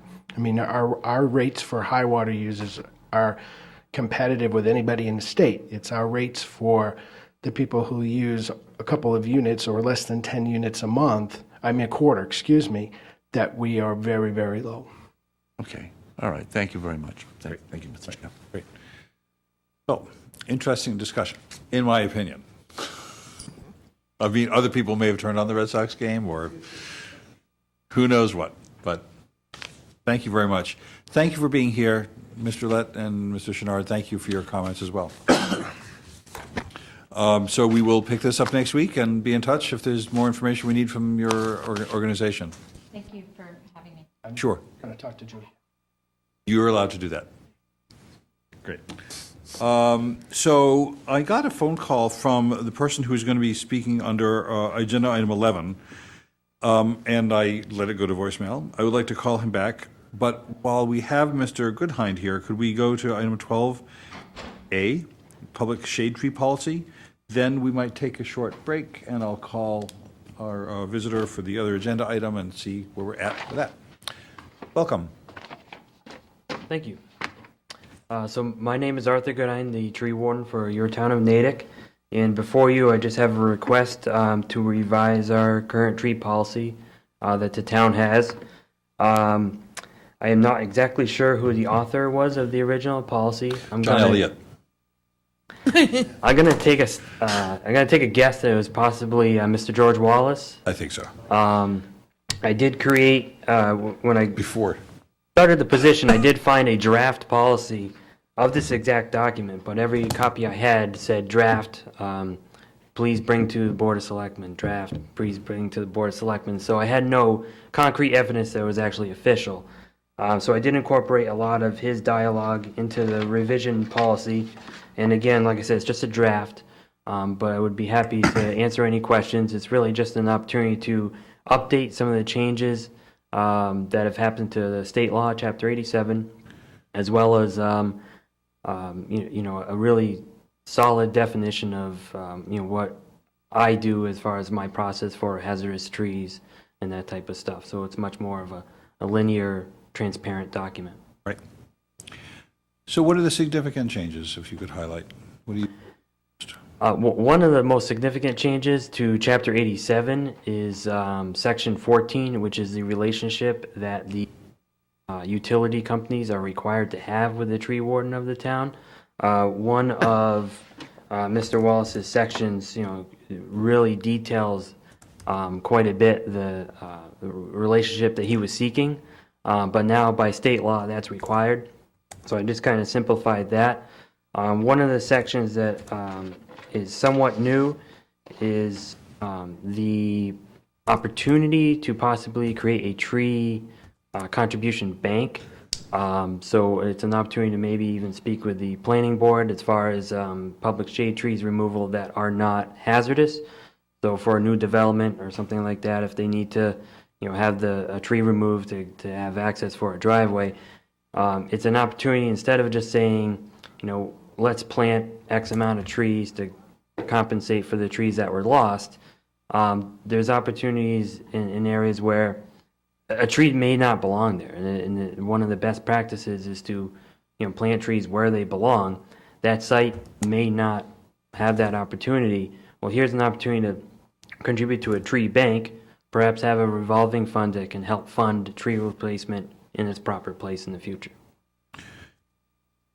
I've got a question on Section 4, accepted, unaccepted, and private roadways. When it reads, the town of Natick shall fund general tree work on accepted roadways only, is that not actually something that's compliant with Mass General Law or the Code of Mass Regulations, as opposed to it being strictly a town policy?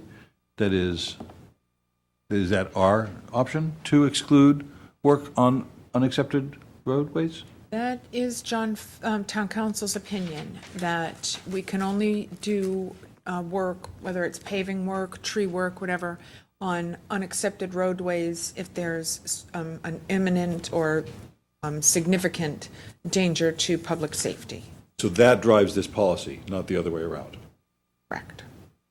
Okay, because that's something Does that comport with your understanding, Art? Yes, absolutely. It's just a section to really put into words the interpretation of John Flynn for trees in general.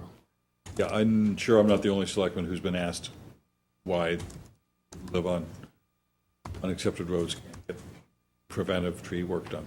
So, okay, other board members that have questions? Mr. Hughes? Really, we're going to plant American elm? Yes, absolutely. There are Dutch elm disease resistant varieties now, such as Jefferson and Liberty. I'll believe it when I see it. You didn't plant one in your No, I've been plot? asking about this. Tower Hill's been doing an experimental cultivation of elm trees up there to develop them. Yeah, we recently planted one on Speen Street, a setback planting 2 years ago, and it's doing pretty well. Great. Other questions from board members? Mr. Connolly? I don't know if I remember fighting with John Flynn and Phil Leminos about the unaccepted road tree maintenance thing.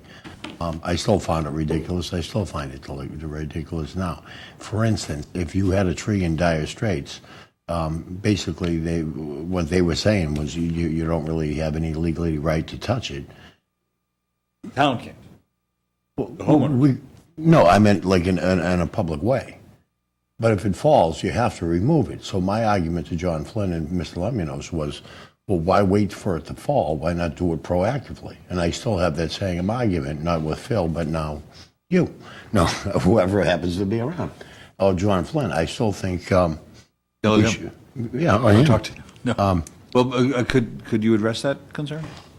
Yeah, absolutely. So one of the definitions for a public shade tree at the state level, there's a little room for interpretation. What I've done is follow past practice here in the town of Natick. To be a public shade tree, one of the requirements is to be a publicly accepted road. So one that is unaccepted, a lot of times the boundary can be in question. It's really hard to determine if that could potentially be within the public way or not within the public way. However, if that tree in any way threatens that public roadway, the state law prohibits. Labeled draft? Yes, unless you have any further questions or concerns or amendments. So I just have one thing, just getting back to the accepted, unaccepted. You know, I'd spoken to the administration, I think it might have been before you got here, about whether there's any way that we could allow residents who live on those roads to have the benefit of the town's buying power in dealing with tree contractors. That is, if someone can't, the town won't pay for it, but could we have a process where we work with XYZ tree company and they could provide the service at a lower rate than they might otherwise? I was persuaded that was what sounded like a good idea. It was actually a bad idea. That it would just. But I have heard, and I think every board member has or will hear complaints from people who feel as if just because it's an unaccepted road, why should I have to take care of this tree that I didn't plant, that I pay my taxes, et cetera. So, but we have legal limitations on what we can do. But I would love to see a way in which people can get the kind of service that they may feel entitled to. I don't want to phrase that in a way that's encouraging people to have unrealistic expectations, but provide better service than they're able to get now. And anything that we can do to address that, whether it's an amendment to this policy or giving them other, recourse, I would like to be short of having an acceptance of all roadways, which the board may want to consider for other reasons, and that's a way to do it. I mean, that's a lengthy, expensive process that imposes some burdens on the town. Yeah. But, so anyway, I'm just venting quietly. Adopt the policy. Second. Are there any other motions? Any discussion on this, Mr. Hughes? No. Anyone want to ask how it relates to the Arbor City designation, if at all? Arbor Day? No, do you? No. I'm just throwing it out there. Okay. Mr. Jennett, to speak to it? All good points were brought up this evening. I appreciate you taking the effort to try and make this a better process. Thank you. Great. All those in favor, please say aye. Aye. Aye. Any opposed? Thank you for your great work, and appreciate it, and this will help us going forward, and I think we've made good progress. All right, thank you very much. Thank you, for Thank you, Mr. Art. Chairman. Thank you, the board. Thanks. Appreciate it. Chairman, may we take a momentary break? Could we, it's 9:35, can we be back in our seats by 9:45? Don, are you here for something in particular? I don't want to, right, actually, Rick, I'm sorry. yeah, I'm sorry, before we break, yeah, we do have staff here for one other item, which I didn't realize, so let's do that. My apologies. Don't want to keep you here longer than necessary, or just, I know that hanging out during an intermission is fun, but. From here, you look like Brad Pitt. Oh, I was just putty in your hands. All right, motion to rename Natick Connolly. All right. Either that or a motion to get Mr. Conley glasses. Yeah. Oh, stab. Okay, I asked the board to consider complete streets as a policy, and here's some background for this. Complete streets, as people may know, is the principle of designing a roadway that works for all users, motor vehicles, bicycles, pedestrians, people with different kinds of abilities and different needs. And complete streets, or sometimes called active streets, is increasingly encouraged so that when we design a roadway, we are really thinking in the long term and for all members of the community.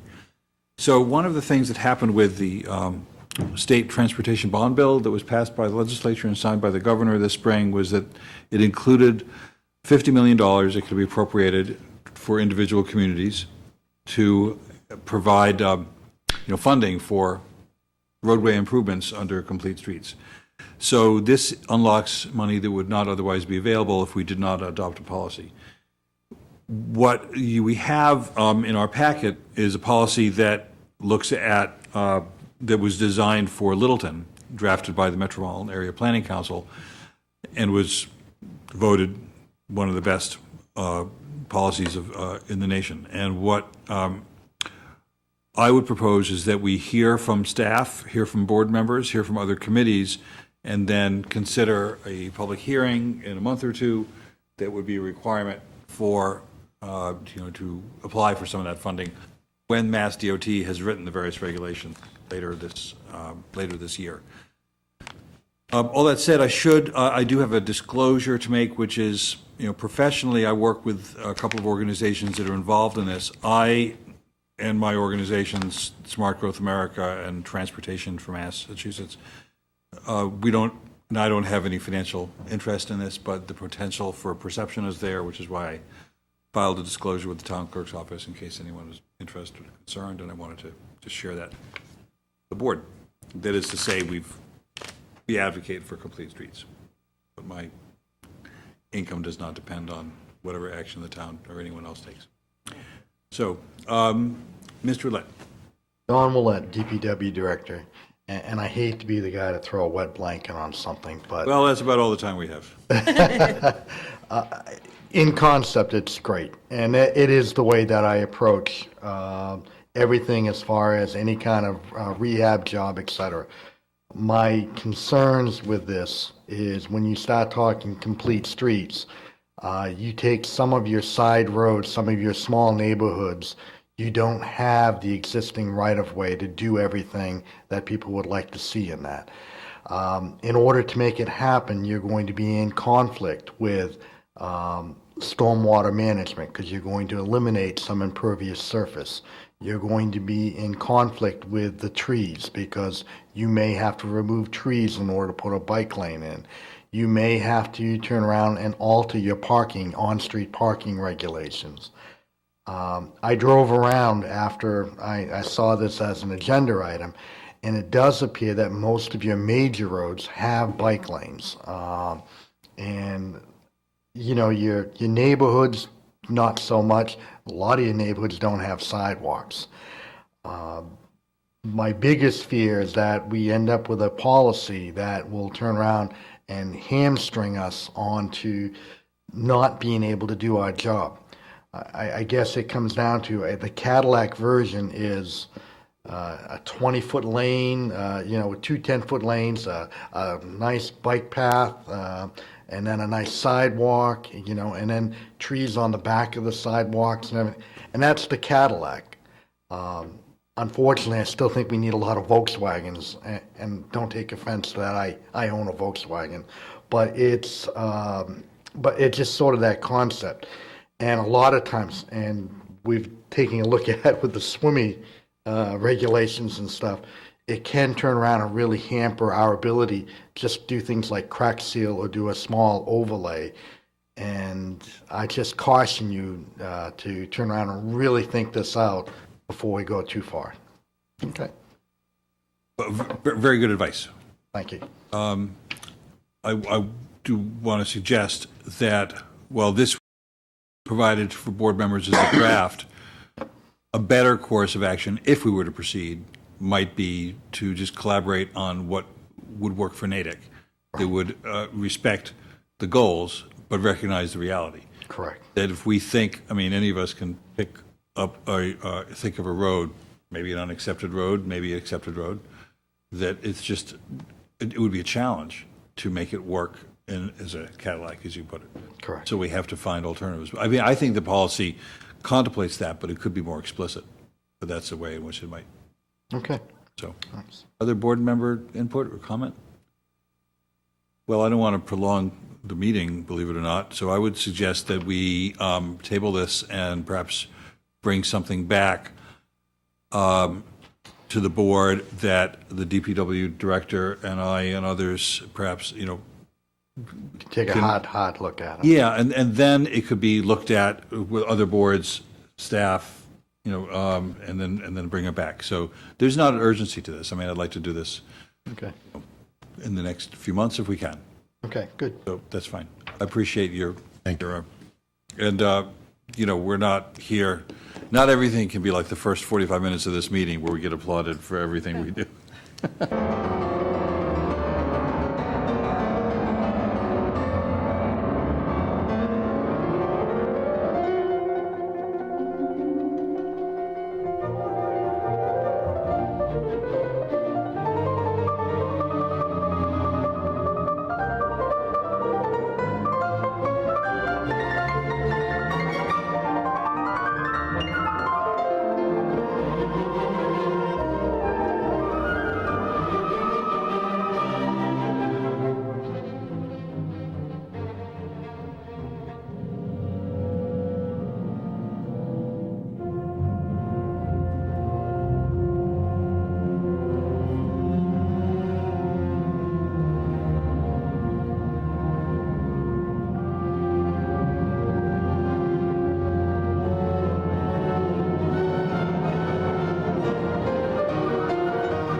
just when I was having a conversation with Jim White today, he mentioned that there was no real map, and he was providing a Board of Health letter, and I said, All right, we back on television? good job, homework done. Done.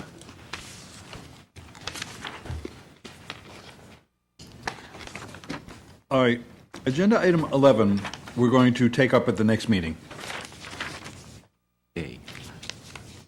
Agenda item 12B, adoption of policy to waive fees for town projects. Ms. White.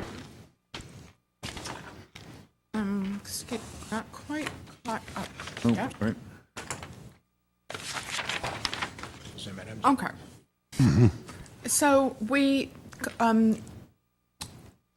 department representatives come before the board occasionally to ask if the board would waive fees, building permit and associated fees for town projects. And in this context, by town, I include school.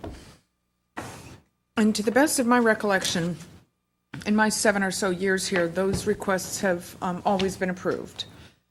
But it can be confusing to bidders because if the request is made to the Board of Selectmen after the bid documents have been issued, which is typically when people are reminded, oh gee, there may be permit fees associated with this, it's unclear whether the bidder did or did not include those fees in their price proposal. So that's one problem that's actually fairly significant. Less important, but still worth mentioning, is the kind of just the administrative practice of coming before the board to ask permission for something that has consistently been granted. You know, it's not the best use of the administration's time or the board's time. So I've put before you, and consistent with our meeting a couple weeks ago when I suggested this, a policy whereby fees associated with permit review applications, such as before the Planning Board or Zoning Board of Appeals or Conservation Commission, not including the state's portion of their fee, would be waived. Building permit fees would be waived, including plumbing and electrical, as well as water and sewer connection fees. The procurement documents would be required to clearly indicate the waiver of those fees, thus avoiding bidder confusion. Specifying that the policy would not apply if the project is funded through a grant under which permit fees are an eligible expense. That is, if we can get those permit fees from a non-Natick taxpayer source, then by all means, let's go ahead and get those. And also importantly, that the fees would not apply to, the waiver, would not apply to Board of Health fees, as those are not under the Board of Selectmen's jurisdiction. So I'd ask for your approval of this policy. Questions from board members? Move approval. Second. Just one question. Ms. White, if I could, will there be a paper trail of everything? Of the fees the project fees that were waived, do you mean? Yeah, not so much, well, if they still have to, I would assume, put a citation in the window per se. Oh, yes, they still need all of the permits. So there'll be no money exchange, but all the paperwork would be. Oh, yes. Thank you. Yeah, absolutely. Thank you. Great. All right, we have a motion to approve and seconded. Any other discussion? All in favor, please say aye. Aye. Aye. Any opposed? It's a vote. Elliott School license, this is to ratify a previous vote taken by the board in executive session. Ms. White. Exactly. At your last meeting, the board considered in executive session a one-year license with the Riverbend Montessori School for the former Elliott School at 5 Auburn Street, and this license would be through June 30th, 2016. So this agenda item is to make this vote in public. Move approval. Second. Any other motions or discussion? All those in favor, please say aye. Aye. Aye. Any opposed? Vote. Next is 14 is a request for exemption from the town bylaws, Article 41, Section 4. And this is to allow an employee who works for Rec and Parks. No, she works for, Sorry, Board of Health. Board of Health. She wants to work Right. for Rec and Park. Right, gotcha. Okay, who was filed a disclosure of financial interest by municipal employee form required by the state ethics law. Is there any questions? Approval. Second. Any other motions or discussion? All those in favor, please say aye. Aye. Any opposed? Aye. She's a wonderful person, by the way. Yes, agreed. Acceptance of easement for 129 Pond Street. This is for construction of a retaining wall that, we were just talking about that on Memorial Day. You were. That's, and I, and little did I know at the time that it was just a matter of this matter being resolved. So we've got a memorandum in our binder where the town has been granted, or it will grant the town an easement necessary for the replacement of a deteriorating retaining wall along Pond Street near Cemetery, which will allow the town to do work that was funded previously by town meeting. Second.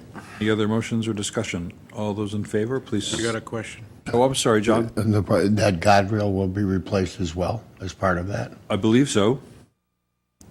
I mean, it's kind of beaten up. As it is. Yeah, I would imagine they would take it out and either deploy some good used guardrail or new, but. Okay, thank you. Yep. Okay, so all those in favor, please say aye. Aye. Any opposed? So voted. Now we need to vote the order of taking for a couple of street acceptances that have been through the town meeting process, Highland Street and Walnut Hill Drive. We accept Highland Street. Second.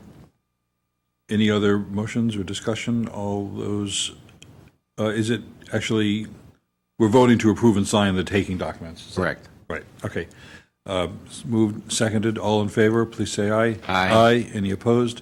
Next is for Walnut Hill Drive. We approve Walnut Hill Drive. Second. Any other motions or discussion? All those in favor, please say aye. Aye. Any opposed? So voted. I'm sorry, Mr. Osler, may I just a quick question? Nope. Thanks. Just wanted to see if you were listening. I wasn't, I was being obedient. There was no resistance from any of these residents, or has that come and gone, that opportunity? These are new developments, generally speaking, so they were constructed by the developer to the town's standards. And so it's, I think the residents would be disturbed if we did not accept it. Fair enough. So. Thank you. All right.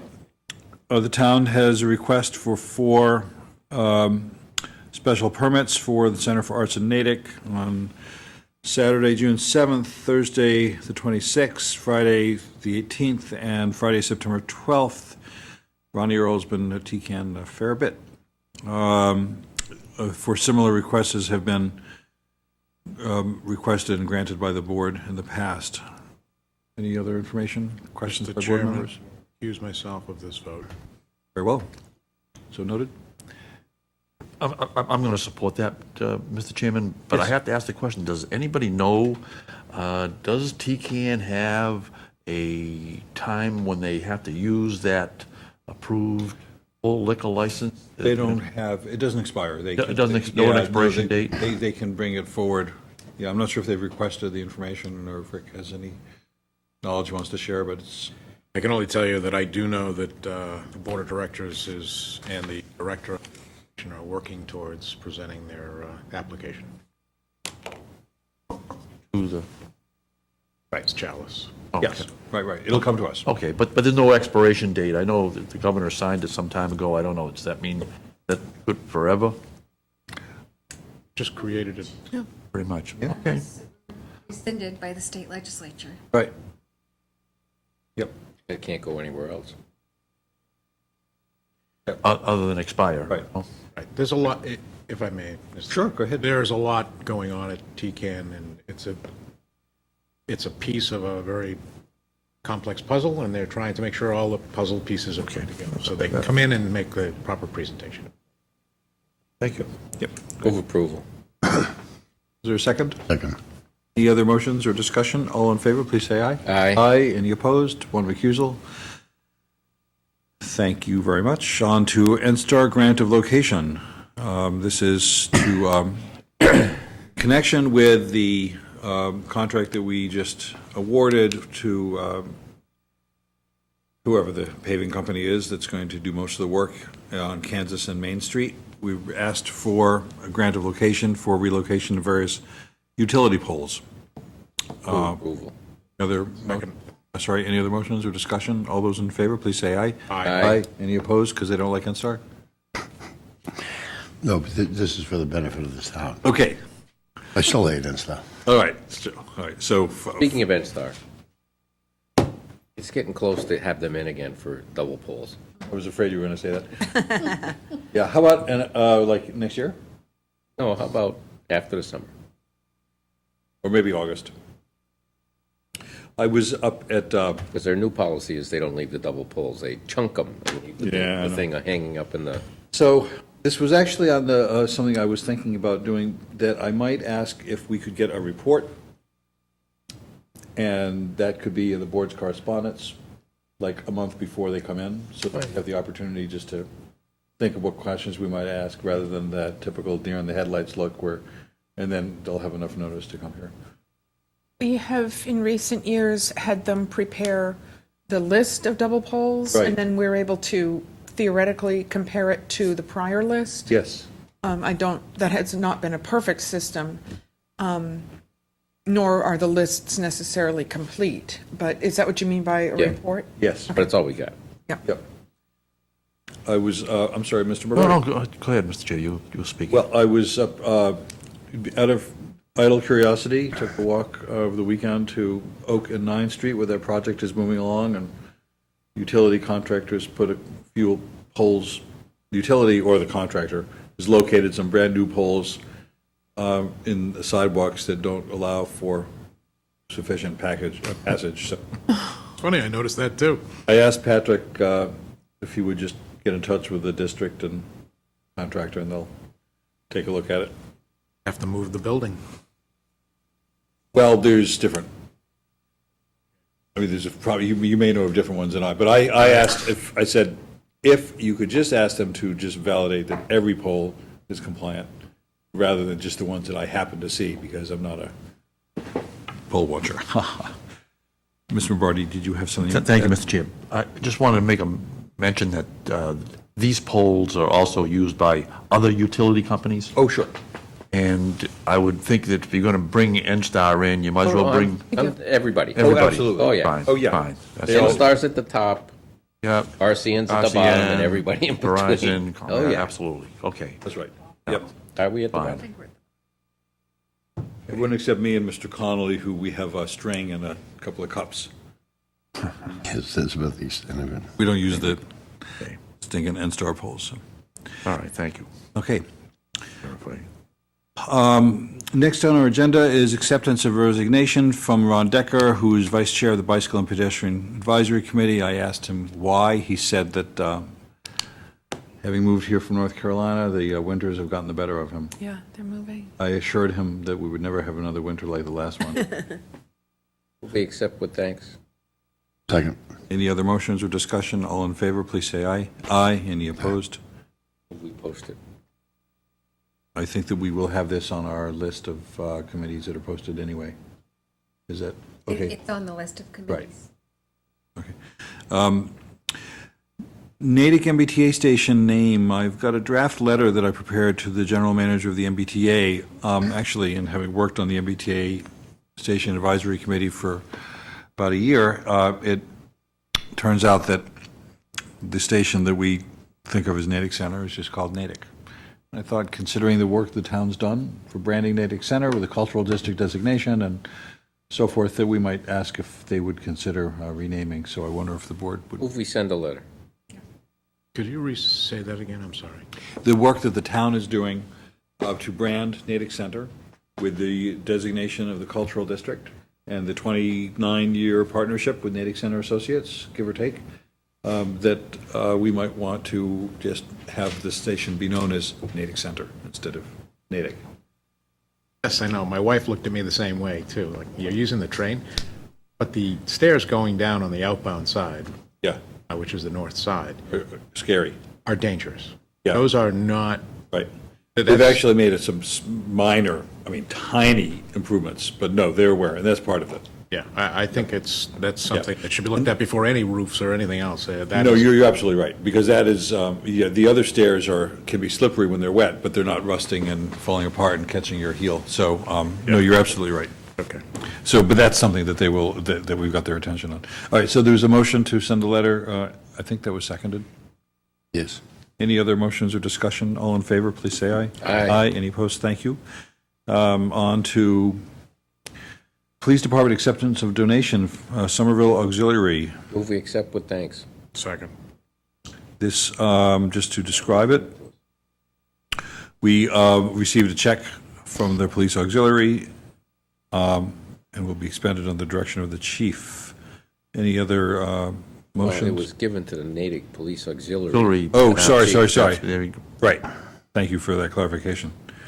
That was very generous of them. Moved and seconded. All those in favor, please say aye. Aye. Any opposed? Treasurer Collection Selection Committee, Ms. White. Thank you very much. We'll be forming a selection committee pretty soon, where applications for the position of treasurer collector are starting to come in.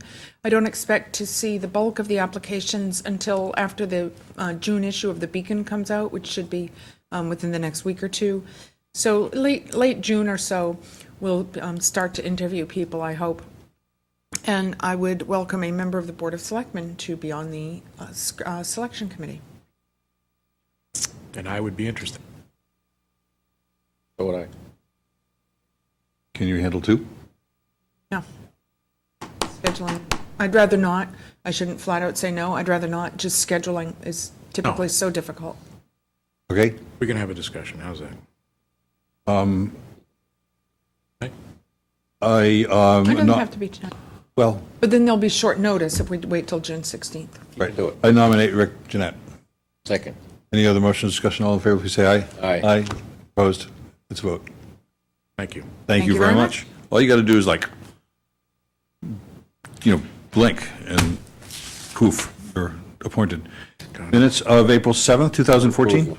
Any other motions? Sorry, is there a second? Second. Any other motions or discussion, corrections? All in favor, please say aye. Aye. Any opposed?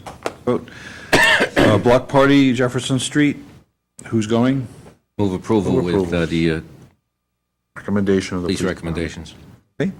Any, is there a second? Second. Any other motions, discussion? All in favor, please say aye. Aye. Any opposed? It's a party. Town Administrator notes. Yes, thank you. A couple of items.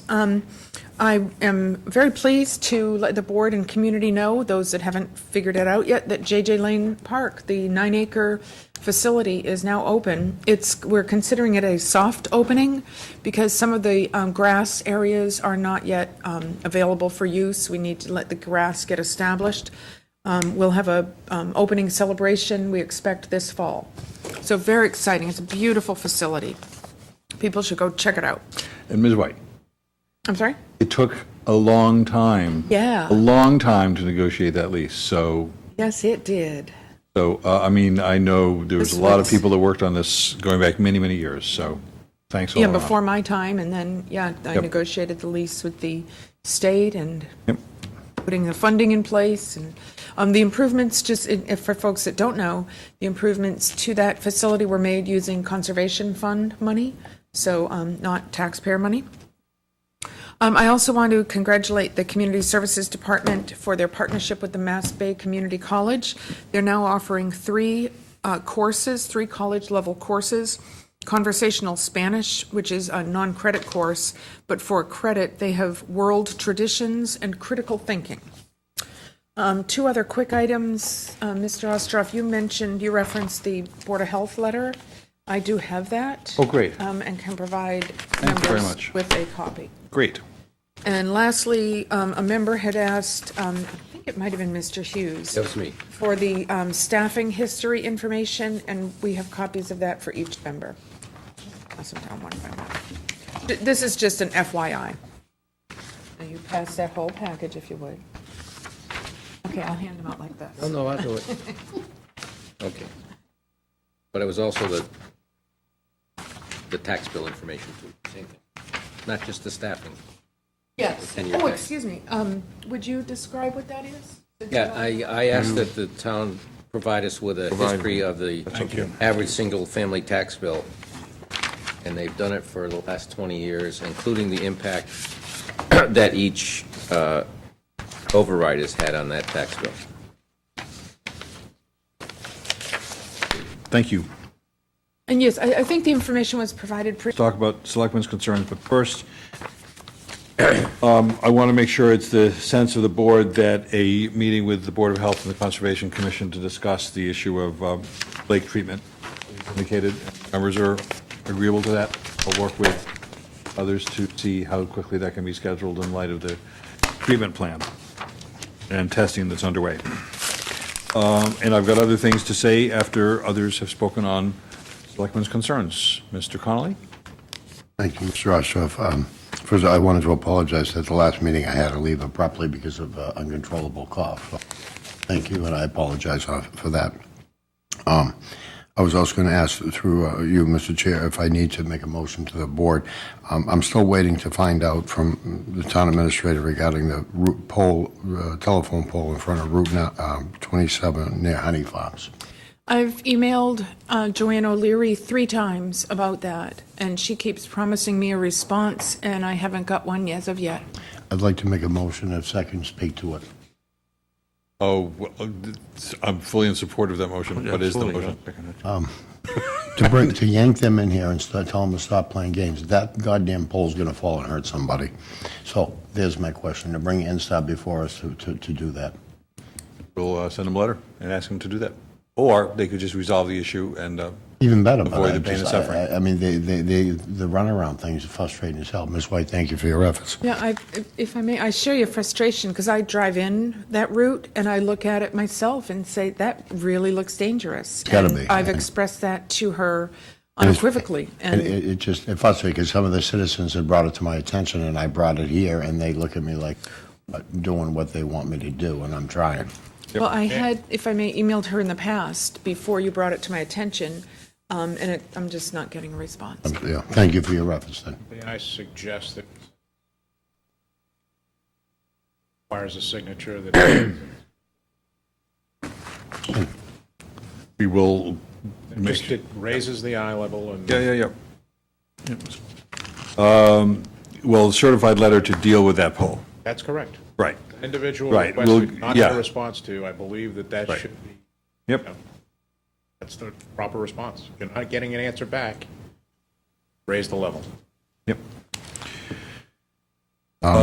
Also, I had just a couple others. Sure, go ahead. Pond Street was dug into, a good portion of Pond Street. If you're coming down on the right side towards town, I didn't know what. Gas line. NSTAR? Go for Yeah, NSTAR Gas. What did you think? Yes. Is that as good as it's going to get, that road? Let's check with engineering. Yeah, I don't know. I haven't been down. They repaved they repaved about 3/4 of it, but the farthest part of the ditch on the west end of Pond Street needs work. You would agree? All right, so maybe we So we'll have NSTAR engineering Gas too? take a look. Yeah. And then you and I, Mr. Ostroff and I were patrolling the crosswalks. That's a pet peeve of mine yesterday, actually. And I don't think it's so much Natick drivers as overall it is drivers. And I happen to be downtown a lot. I think it's a real concern. I don't have any ideas other than that those yellow plastic things, but I know Officer Lieutenant Lozon had mentioned a lot of times they can become projectiles, which is a realistic concern, but something. And then, on that same note, I wondered how many, we had even mentioned this, I wonder how many citations, crosswalk violations, cars going, whatever the right verbiage is, Mass General Law 52, Chapter 79. Now you're just making that stuff up. How'd I do? So, you're right. So whatever the violation is, I wonder, I'd like to know from Chief Hicks if we could get a record of how many violations, crosswalk violations, people going through have been written. I think you write a couple, and you'll send a serious message. And the last thing is, people have been really on me about Marion Street again, Marion Street Bridge. And the timetable on that again was? Supposed to go out to bid in November? And then, but we're going to have a transportation project update in the coming weeks, so that will be part of it. Yeah. Because I was concerned about that compromising public safety. It's got to be. That's all I got. Thank you for listening. I I was also going to follow up with the chief and see about a safety committee item. I noticed one of St. Pat's at, I'm sorry, what is it? What street is right next to where we were standing on Sunday? Wilson and Lincoln. Right, so Wilson, the crosswalk there does not have any signs, so maybe the safety committee could take a look at that.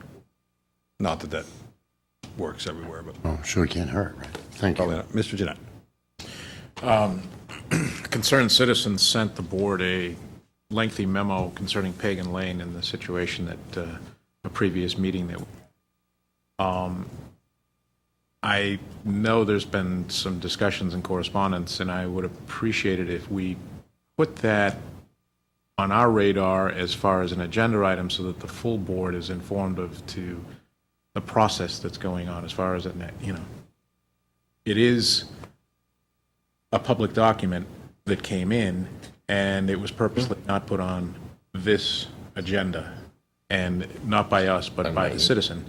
And it's something that I think there's some concern there for myself, and I'd like to see that information be presented to the board, okay, as not just a small subcommittee.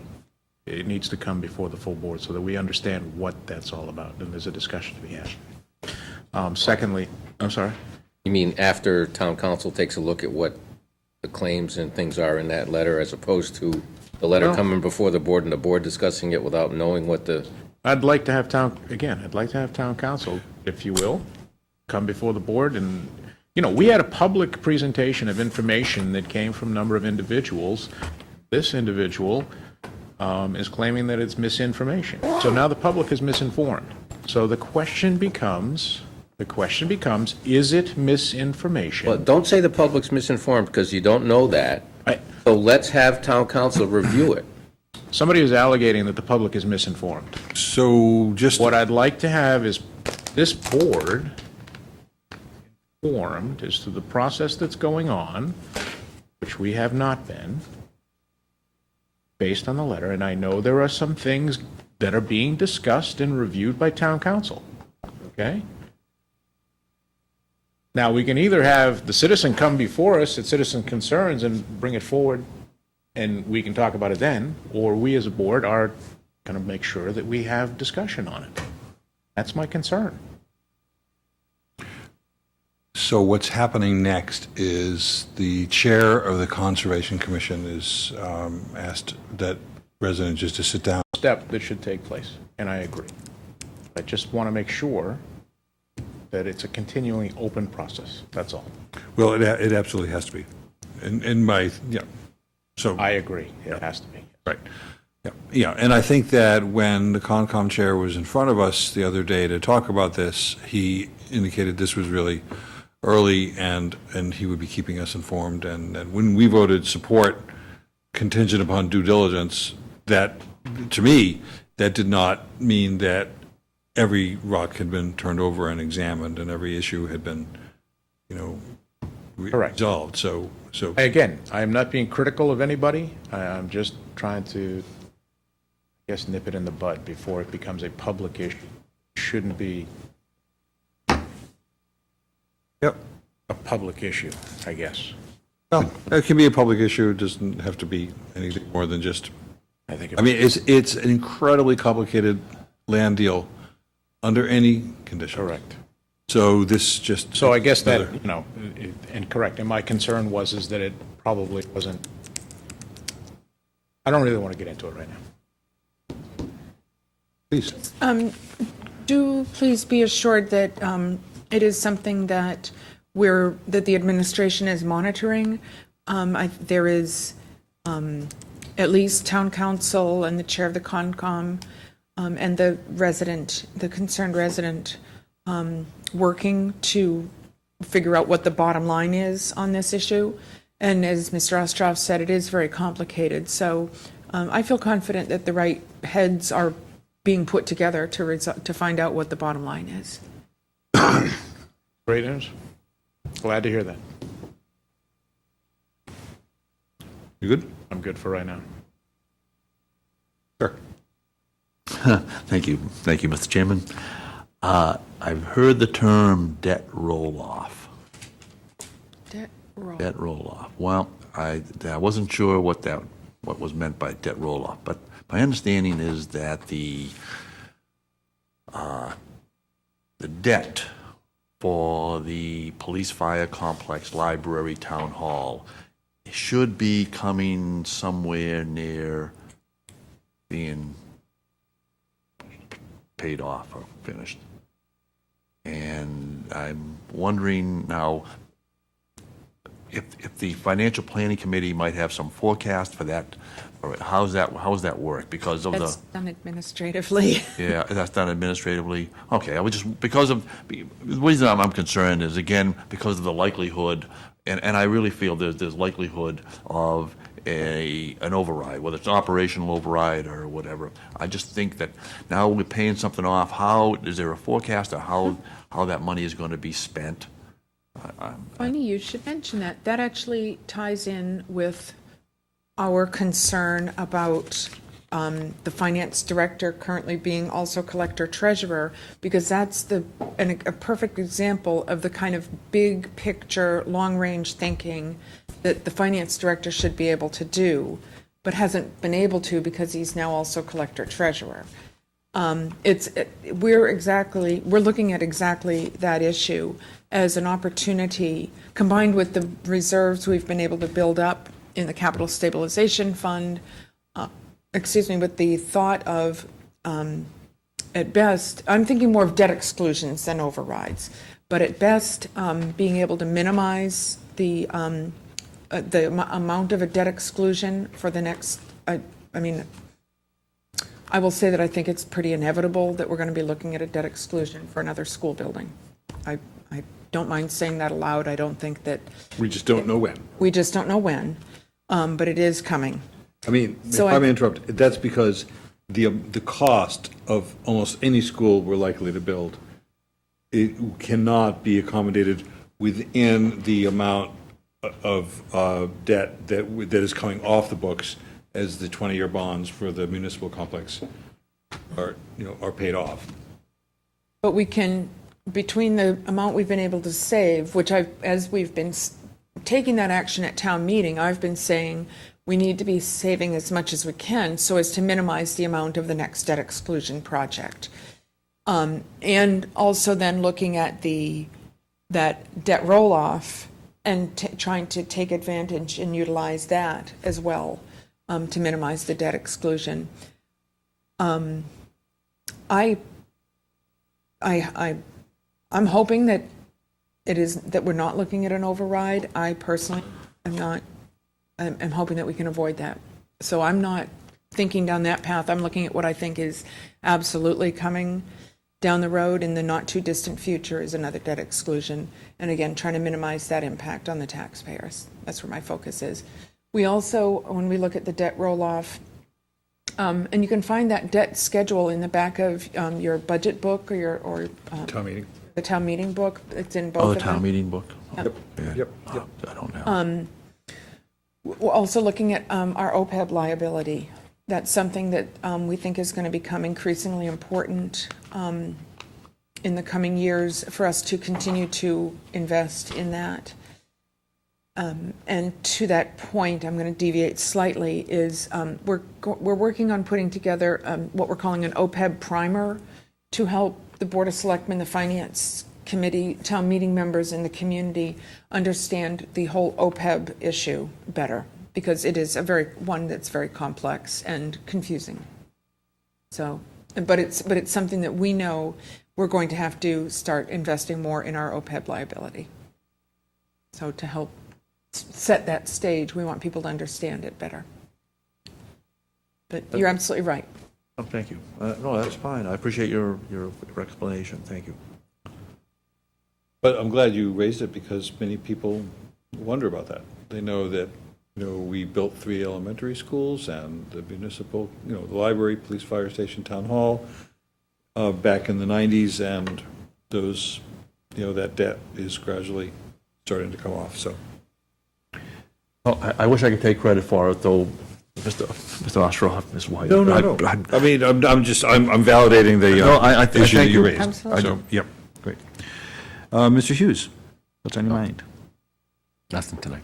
So I've got just a few things to share with the board. Oh, I Mr. mentioned Oshoff, would you like to share your things? Oh, do you mind? Thank you so Oh. much, Mr. Assistant Chair. The June 8th Firefighters Memorial. We will need to discuss when Financial Planning Committee gets together in the context of the discussion we had at the very beginning of the meeting with the schools, looking at their long-term needs. A joint meeting with the Board of Health, Concom, we discussed that. Pagan Hill was discussed. One other meeting I meant to mention earlier, June 19th, there will be a public meeting to share a concept and get public input on a proposed concept for the MBTA station, which we hope folks are available to attend. It's a really interesting idea that's being proposed by the engineers, and they've got discussions of, potential funding sources. So the committee met last week to go over a presentation, and we will have that finalized for Thursday, June 19th, in this room. You, be here. Please, Mr. Reporter. Is there a motion to adjourn? There is. Is there a second? Second. All those in favor, please say aye. All those opposed, please say, no, I want to stay all night. Sometimes that could be done. Yeah, it could be. Yes. We didn't bring our pajamas and our No jammies. sleeping bag.